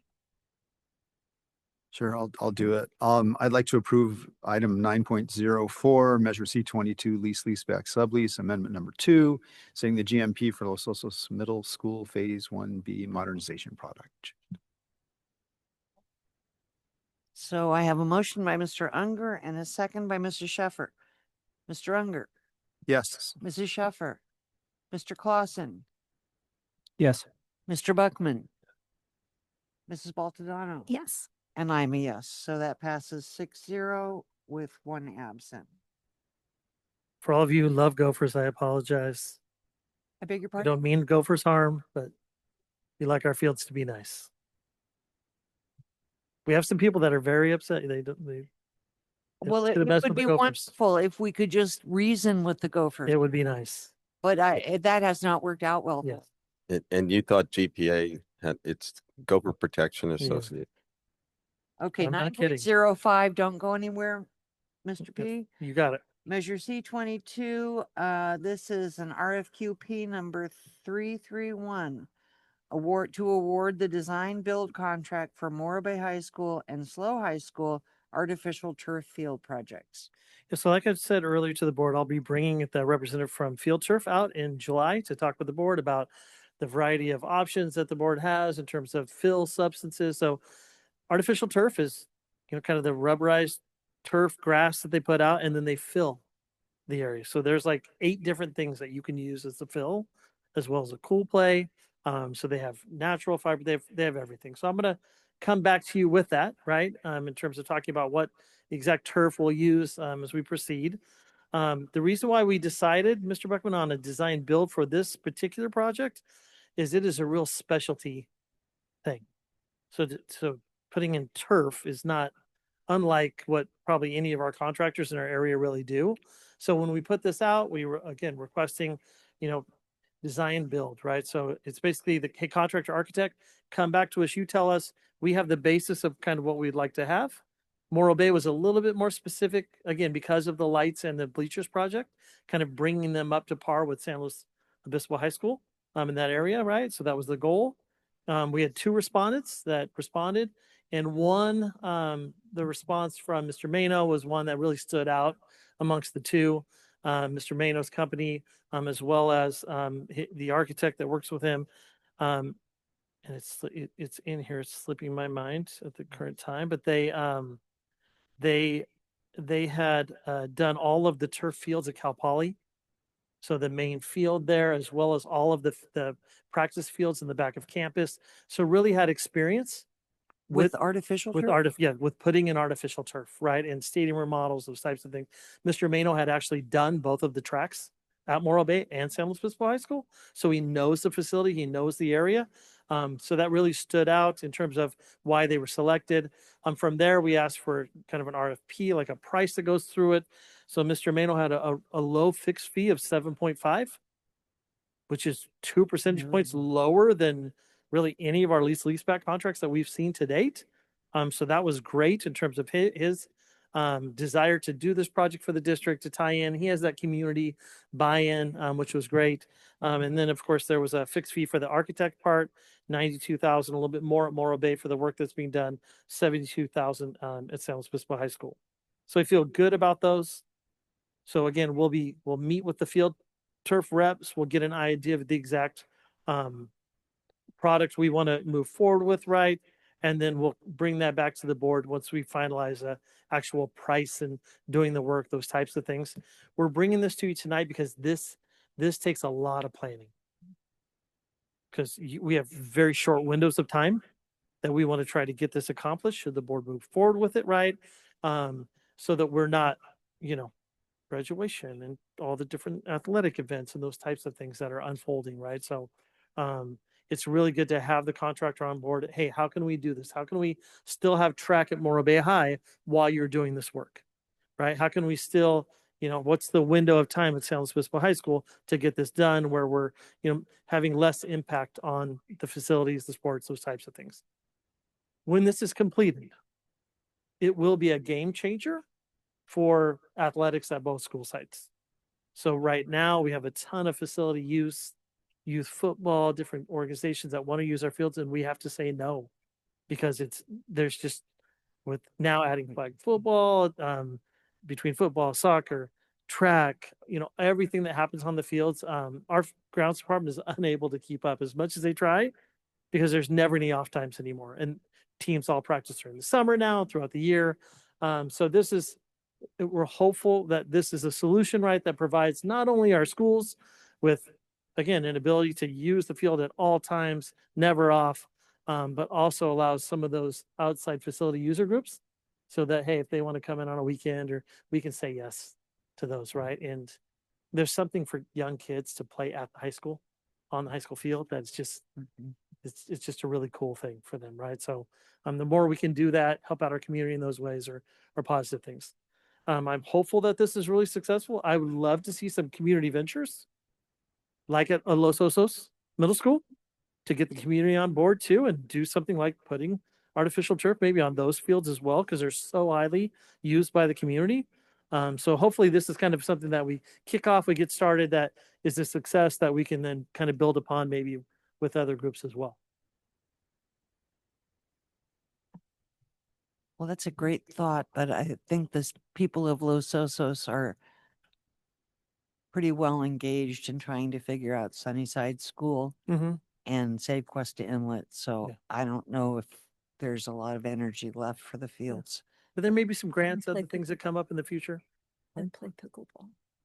They play pickleball? They'll have pickleball. They'll have pickleball, Yes. and Mrs. Sheffer says they still have the energy for pickleball. Yes. Mr. Ung, Yeah, how long do you expect that the construction will take for these guys? So the construction of the field itself is. And I know we're is- going to be talking about this more. You're going to have. Oh, yeah, we'll come back. So the actual, just the artificial turf part of it, much easier, I'm sorry, right? So what? probably 3 to 4 months, And this is start to finish. the football, the So football, that's the soccer. 2 stadium fields. Yes, 2 Yes. stadium fields. So the Morro Bay, the bleachers, so all the Right. both bleachers, that's the bleachers. And the right? lights. And the lights, right? So those are, and what has taken so long to even get us to this point is the DGS. So the lights themselves have to dig down like 60 feet to put in a light pole. 60 as in 60. So we're talking, I mean, these are major DSA, Department of State Architects requirements, right? For stability, for that they last forever, all those things, those soil conditions that go into it. So it took a long time to get through DGS, through Department of State Architects, right? To get to this point where we could even move forward on it. So, so what I would tell you is that the goal would be that we work with, so it probably looks like November to February. It's slow high. So after football season. And So soccer, right? Soccer, we can hopefully, less stands, we can move to one of the other fields. It's slow high during that time period. Try to get it back up before track. Track is one, where do you go? You can't play track anywhere else, right? You can find a field. So it's a different setup for there. At Morro Bay High School, depending on what, again, this is meeting with the contractor. What can you accomplish? What can you do? He can maybe do the same timeline for the field itself, but the bleachers and the lights are going to take probably more 6 to 7 months. So we'll have to work with the site. We've already met with the site, met with the principal, may have to move graduation for a year, things like that, right? Whatever it takes to kind of get that accomplished, we'll work with. But by having the design contractor on board, we'll be able to actually narrow that down, get those dates together, figure out what the plan is. And the nice part about Mr. Mano is he gets things done. That's the one thing out of a lot of our contractors. He does a lot of the work himself, and he accomplishes timelines and gets things on time. So this will be a critical project to maintain, those deadlines and to make sure the project gets accomplished. And finally, I know that some folks have concerns about the safety of the artificial turf. And I know you said that we'll be having somebody come and talk to us about that. Is this agreement that we're probably going to approve tonight, are we saying this will be the specific product we're going to be getting, or is that something that will be decided in the future depending on certain parameters? How are you thinking about that, Ryan? So for me with the board, what I tell you is the goal for sure, lights and bleachers at Morro Bay High. Right.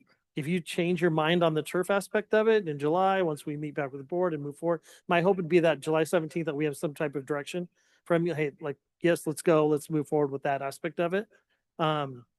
So these turf companies, which you'll hear from them, I'll have a rep come and talk to you, but they basically, they're making products now that are fully recyclable. So they don't go back into the landfill. So they solve the microplastics issue. They solve those types of things. Again, in terms of the fill that you put into it's really a price. It's a choice that's made in terms of the cost of the fill material that you put in. But we can have that conversation. Right. They can share the 8 different things. You can go right online and see them, Field Turf, and kind of look at them. But it's a good product, long warranty. Again, it's what they are using right now at Cal Poly. So we feel good, after having visited the school site, seeing how it's held up, those types of things. It's something that they also have a piggyback bid. So we can actually get the turf itself through a piggyback bid process that's so kind of across California. So you get kind of a regulated price of the products as well. So we'll review all of that with the board in July. Great. Thank you. Yeah. Mr. Clausen. So just confirm my understanding, we're approving $165,000 in design and then the contractor and the 7.5% Yes. rate. Can you remind us what the general budget range might be? So probably about 2 million for Slow High and probably 3 to 3.5 for Morro Bay. Okay. And Morro Bay's more because of lights? The lights and bleachers substantially more. Okay. Yeah. Okay. And then just one clarification on the 7.5% contractor fee. It excludes job site supervision. Is that normal across? I guess I assume that would be something a contractor includes. Yeah, they're going to self-perform the work. Okay. So you're going to see it's going to come through that. So when he bids the concrete work, those other types of products is where that supervisional aspect will come in. Okay, so that's not like just paying for contractor oversight on top of the 7.5% fee. Okay. Thanks. Sure. Um, Okay. Mrs. Baltadano and then Mr. Buckman. I just wanted to make sure that it's clear this is a Measure C project. Yes. And the funding is available through Measure C because we had some cost savings in other areas, if I Yes. remember our initial conversation. And we're also receiving some of our Measure D dollars that we put in for. Right. So back, getting matching funds and state matching funds, those types of things. So some of those dollars are now falling Yes. now in the Measure C side. And so we're utilizing those for the high school projects as well.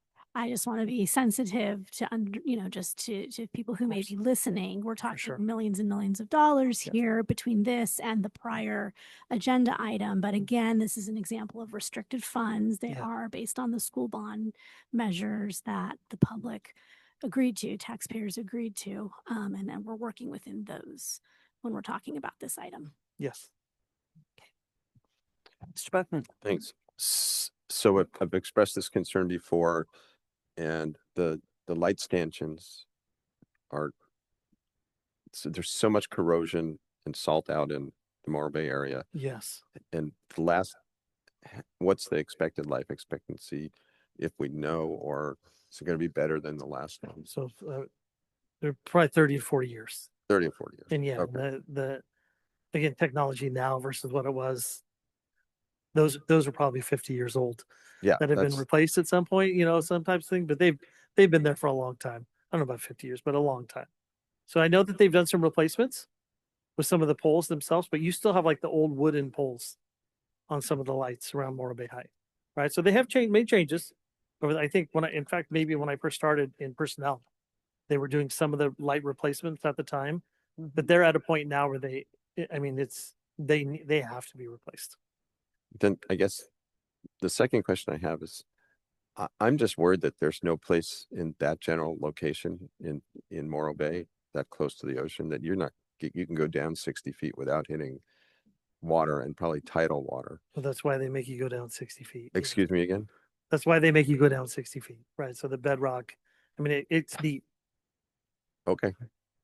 That'd be great. Then again, all I'd be consultants, interested. I'd be interested. they test it, they do it. Okay. We'll call you out there when they have the Yeah, big thanks. officers out and they're making the big holes, and Yeah. you can see for yourself what it's like to put It'd just be a interesting. gigantic light standard in. Yeah, no, it's again, because it's a school site, because of DSA and the state architects and what the requirements are, we have to do things 10 times more than like a private citizen would do it for their backyard or a field or those types of things, right? Like it is beyond safe by the time we're done. If we, go by the standards that we have to abide by. Yeah, It's also much more expensive. I'm assuming that we know more now than we knew years ago. My memory is that the standards were not replaced. The problem was with the lights themselves. I think they were mercury vapor lights, but I'm not sure. And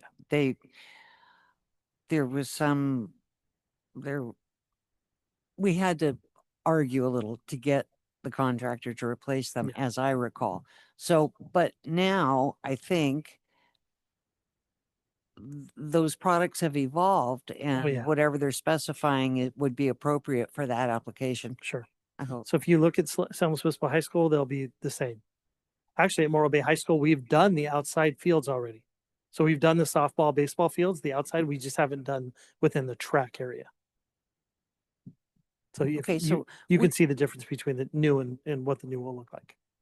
On the 17th, when the representative comes, would you be sure that he brings some samples that we Absolutely. can feel? I know Mrs. Baltadano is familiar with artificial turf, but I'm not. So, okay, You can that'd even be great. take a tour at Cal Poly as well to take a look if you want a real live field, what it looks like. Yeah, I would love to see what it's like. Yeah. Just because it's a little foreign to me. We can do that. Okay. Seeing no additional board comment, I'm seeking a motion then for item 9.05.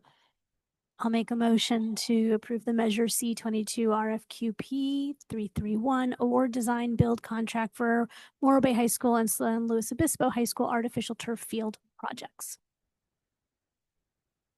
I'll second it. Okay, I have a motion by Mrs. Baltadano and a second by Mr. Unger. Mrs. Baltadano, Yes. Mr. Unger, Yes. Mrs. Sheffer, Mr. Clausen, Yes. Mr. Buckman, and I'm a yes as well. So Thank you. that's 6-0 with one absent. 9.06 is approval of tentative agreement with Service Employees International Union, SEIU. Dr. Puccia. Good evening again, Board. Yes, I'm here tonight with a number of tentative agreements and updated contracts seeking your approval. So you've had some time to review the tentative agreements. So the first one is the approval of the tentative agreement for our SEIU team members. Okay. Is there anyone that would like to speak to this item? Anyone on Zoom? Okay, then it should be noted that the board has already reviewed this. Is there any additional board comment? A motion then? Move approval of item 9.06, approval of tentative agreement with SEIU. Okay, I'll second. We have a motion by Mr. Unger, a second by myself. Mr. Unger, Yes. Mrs. Baltadano, Yes. Mr. Buckman, Yes. Mr. Clausen, Yes. G. Sheffer, and I'm a yes. That passes 6-0. Our next tentative agreement is with our confidential classified staff. Okay, is there anyone that would like to speak to that? Anyone on Zoom? Okay, it should be noted the board has already reviewed this. Is there any additional board comment? Mrs. Sheffer.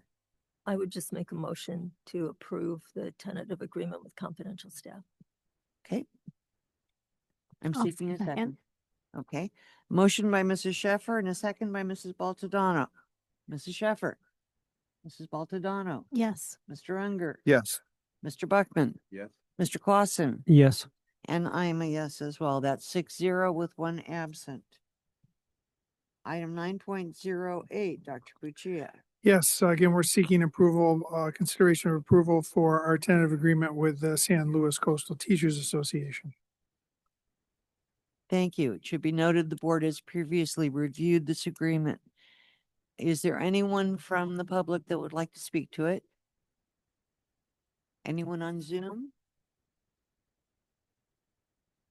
Okay, seeing no one, is there any additional board comment?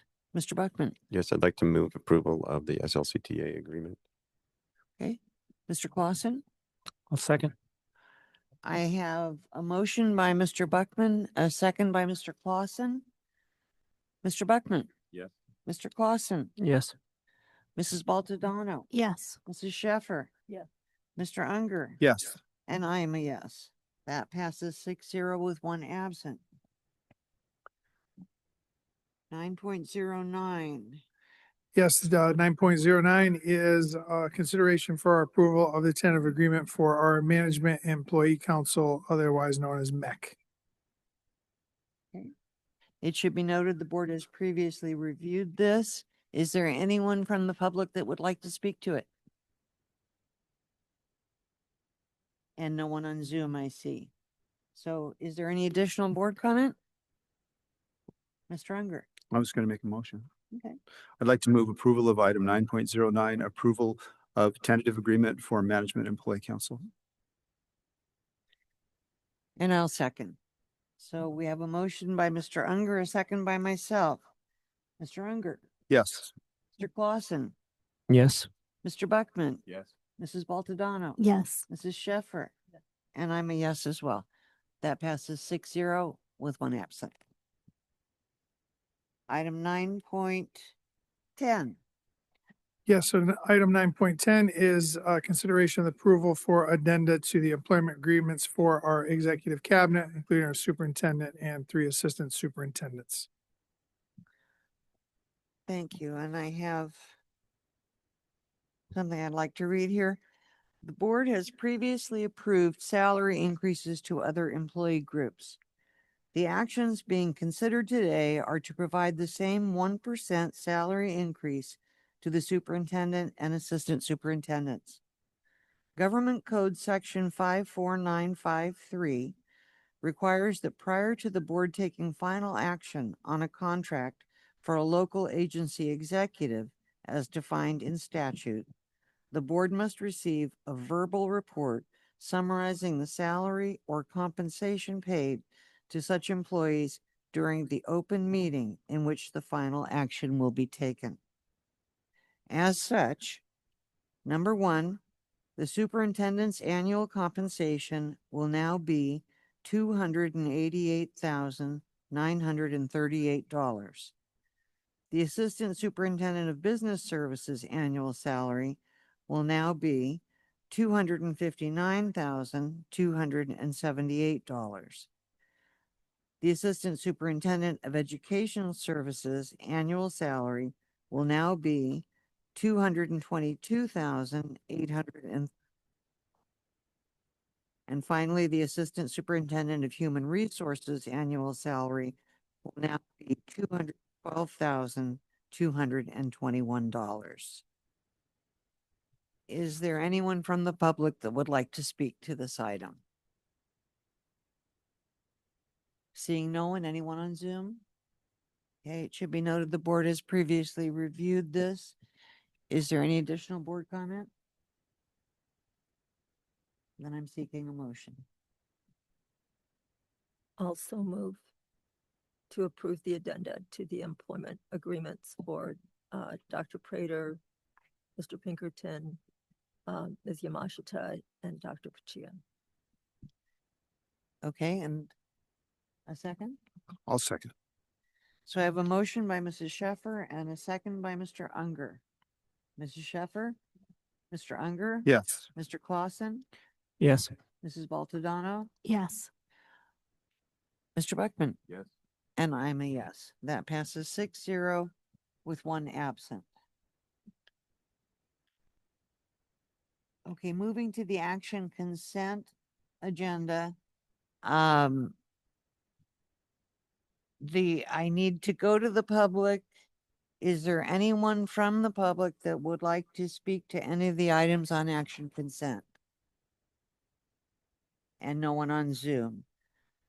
So then we have item 10.01, proposed revisions to board policy 4111, 4211, 4311. This is a second reading. 10.02, approval of certificated and classified personnel items. 10.03, approval of field study trip requests. I'd like to pull that one. Okay. Item 10.04, approval of instructional continuity plan. 10.05, approval of the minutes of May 20, 2025. 10.06, approval of the minutes of June 3rd, 2025. 10.07, approval of the minutes of June 12th, 2025. 10.08, approval of quarterly report on uniform complaint filings, the Williams settlement. 10.09, approval of purchase orders and CalCard purchases. 10.10, approve the updated classification specifications for classified staff.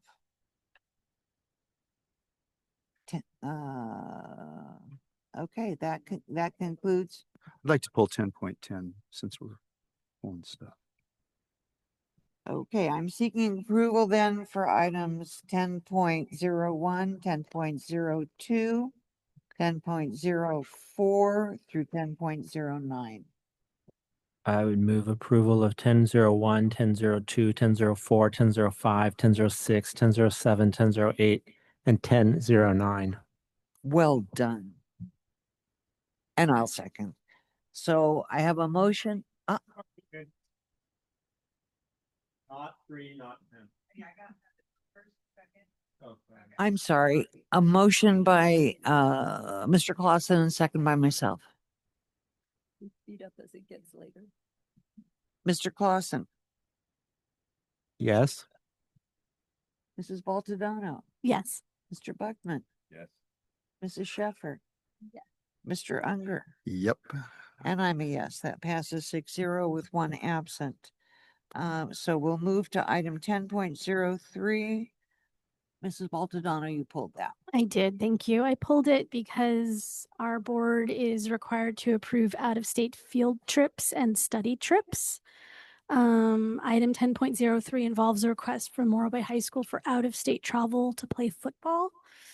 And I just want to say, well, I appreciate the hard work of students and staff and the community members who trained and fundraised to make this opportunity possible. And I'm also aware that similar out-of-state travel for sports teams at other school sites have been approved by this board prior to my joining the board. I just have concerns. And so I've shared these concerns with staff. I will continue to have those conversations. And I would just like to encourage the district to have some future conversations and thinking about which teams and students have access to these sorts of very expensive out-of-state travel opportunities. And I don't think I need to get into any more detail at this time about my concerns, but I just wanted to raise that tonight before approving the item. Okay. Any additional comment? Well, can we just clarify how this is being paid for? It looks like it's $51,000.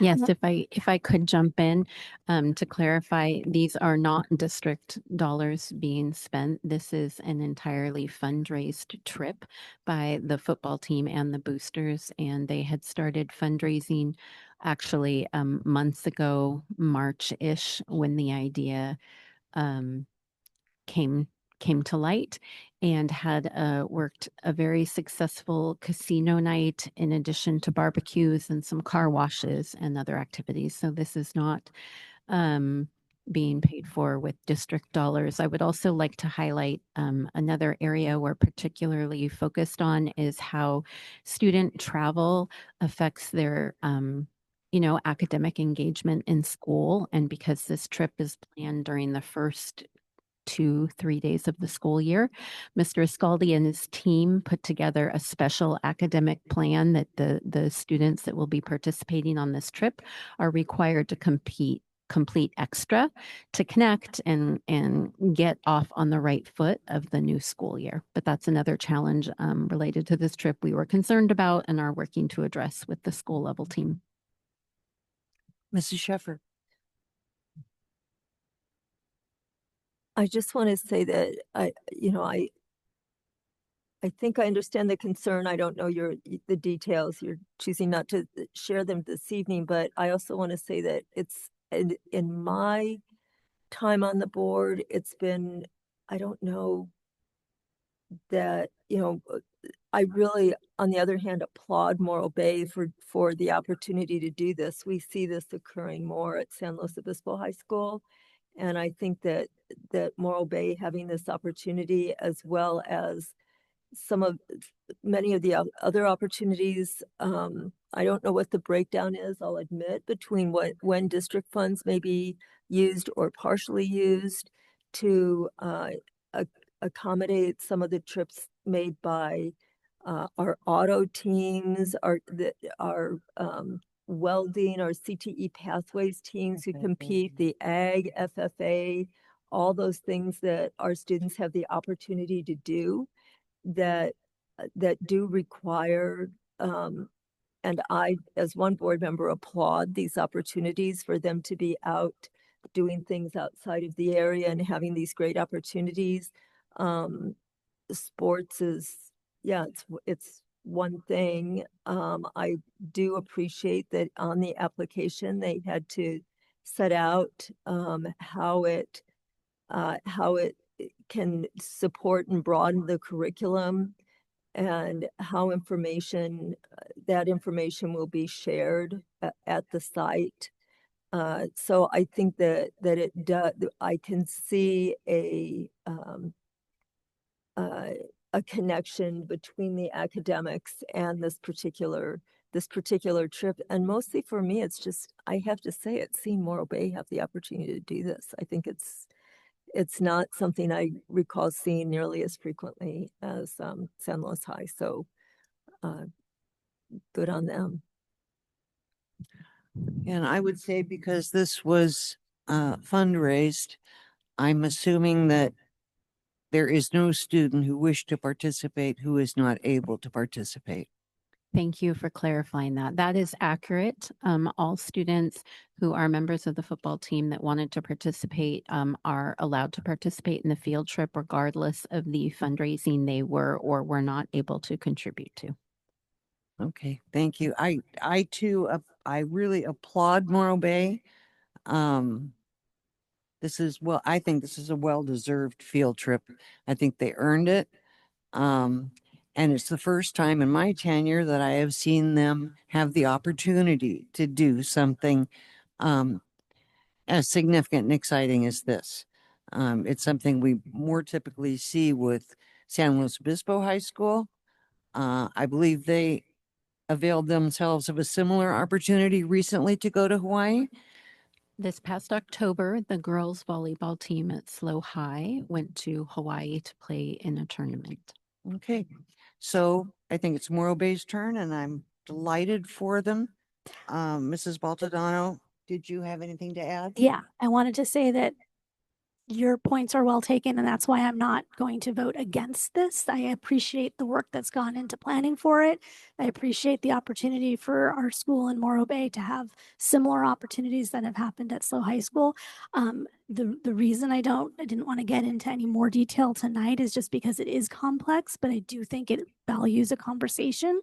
I just want to be mindful that we're thinking about which groups have capacity to do this type of fundraising and which groups don't have capacity. And also when we're traveling because we've won a state championship and now we're going to the nationals out of state, as opposed to just going to take part in something. So with that, I'm happy to make a motion to approve item 10.03. Okay, I just would comment back that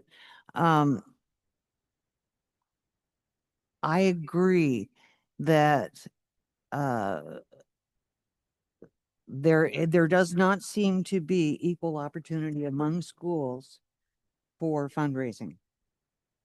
And that and I have looked at hundreds of donation notations on board packets. And what I have seen really, there is a significant difference between donations received by certain schools and those received by other schools. And we don't have parent groups at many of our schools that are able to participate financially to the extent that they would like to, I think. And some of our schools do benefit from that increased parental ability to contribute financially. So I'm seeking a second. Mr. Unger. And I think that's going to be an interesting conversation. And I think it's going to be an interesting conversation because I think you're not only talking about specific schools perhaps, but just the differences in the teams at the local high schools as well, right? Is that sort of some of the things that are concerning you? There's a lot of concern. Yeah, I'm sure you've got them there. I would like to point out, well, I didn't hear. So I'm assuming that different teams have different capacities for fundraising. Huh. But one thing I would like to point out as we go through this conversation is I actually have attended, I believe now 3 out-of-state academic or music related field trips when my son was in the band and choir at Morro Bay High School. And I, it was a long time ago. I can't remember where the money came from. It was obviously fundraised. It was the music boosters from Morro Bay High School. Morro Bay High School and San Luis Obispo choirs won a phenomenal award from a national prestigious award. They were the best, actually probably the best high school choirs in the United States at the time. And above and beyond the content of the conferences we went to and the presentations we went to, and the opportunities the students had, it was things like there were kids that had not ever been out of this county. There are kids that had not ever flown on an airplane. The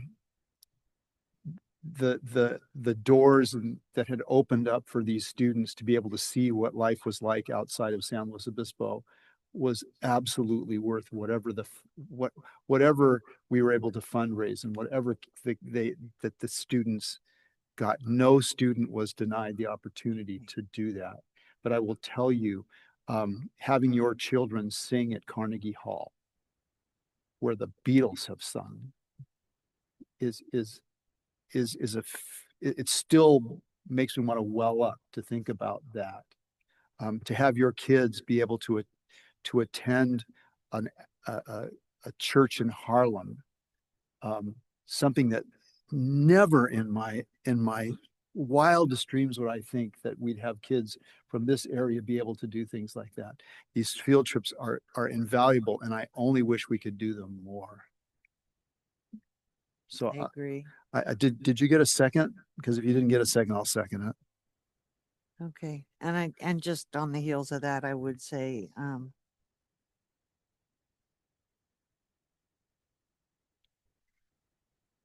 a grateful acknowledgement to the memory of Gary Lamprecht. Yes.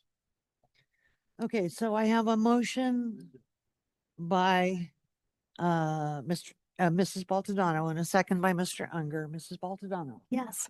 Mr. Unger. Yes. Mrs. Sheffer. Mr. Clausen.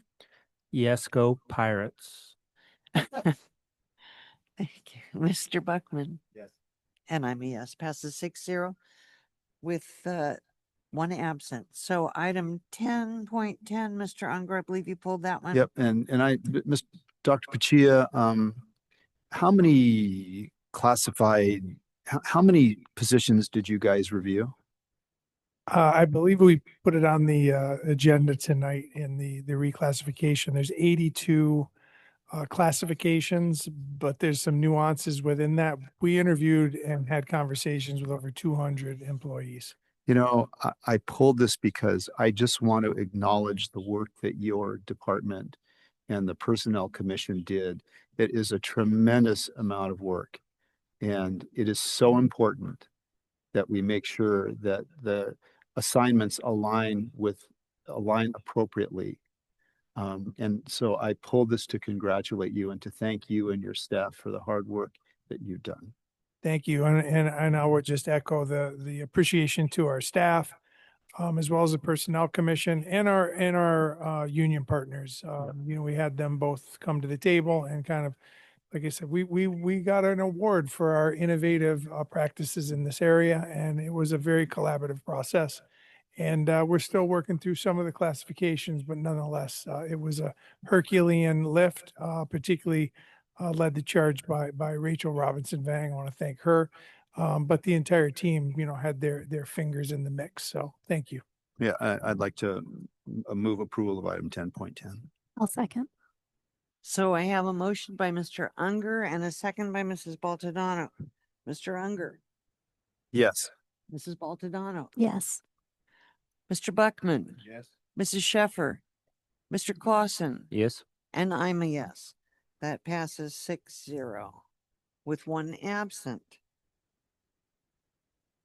So, do we have anything for the advance agenda?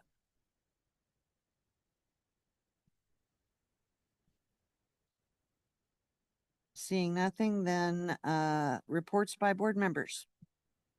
Very briefly, I just want to acknowledge that I came in midway during this school year. We are now closing out this first school year that I've been on the board, and I just want to extend my gratitude and appreciation to all my colleagues and to the superintendent and his cabinet for your patience with me and for kind of just bringing me into the district.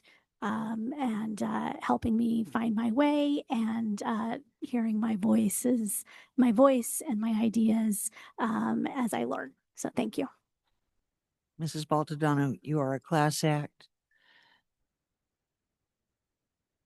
Seeing no additional board comment, then this board stands adjourned until July 17th. That was really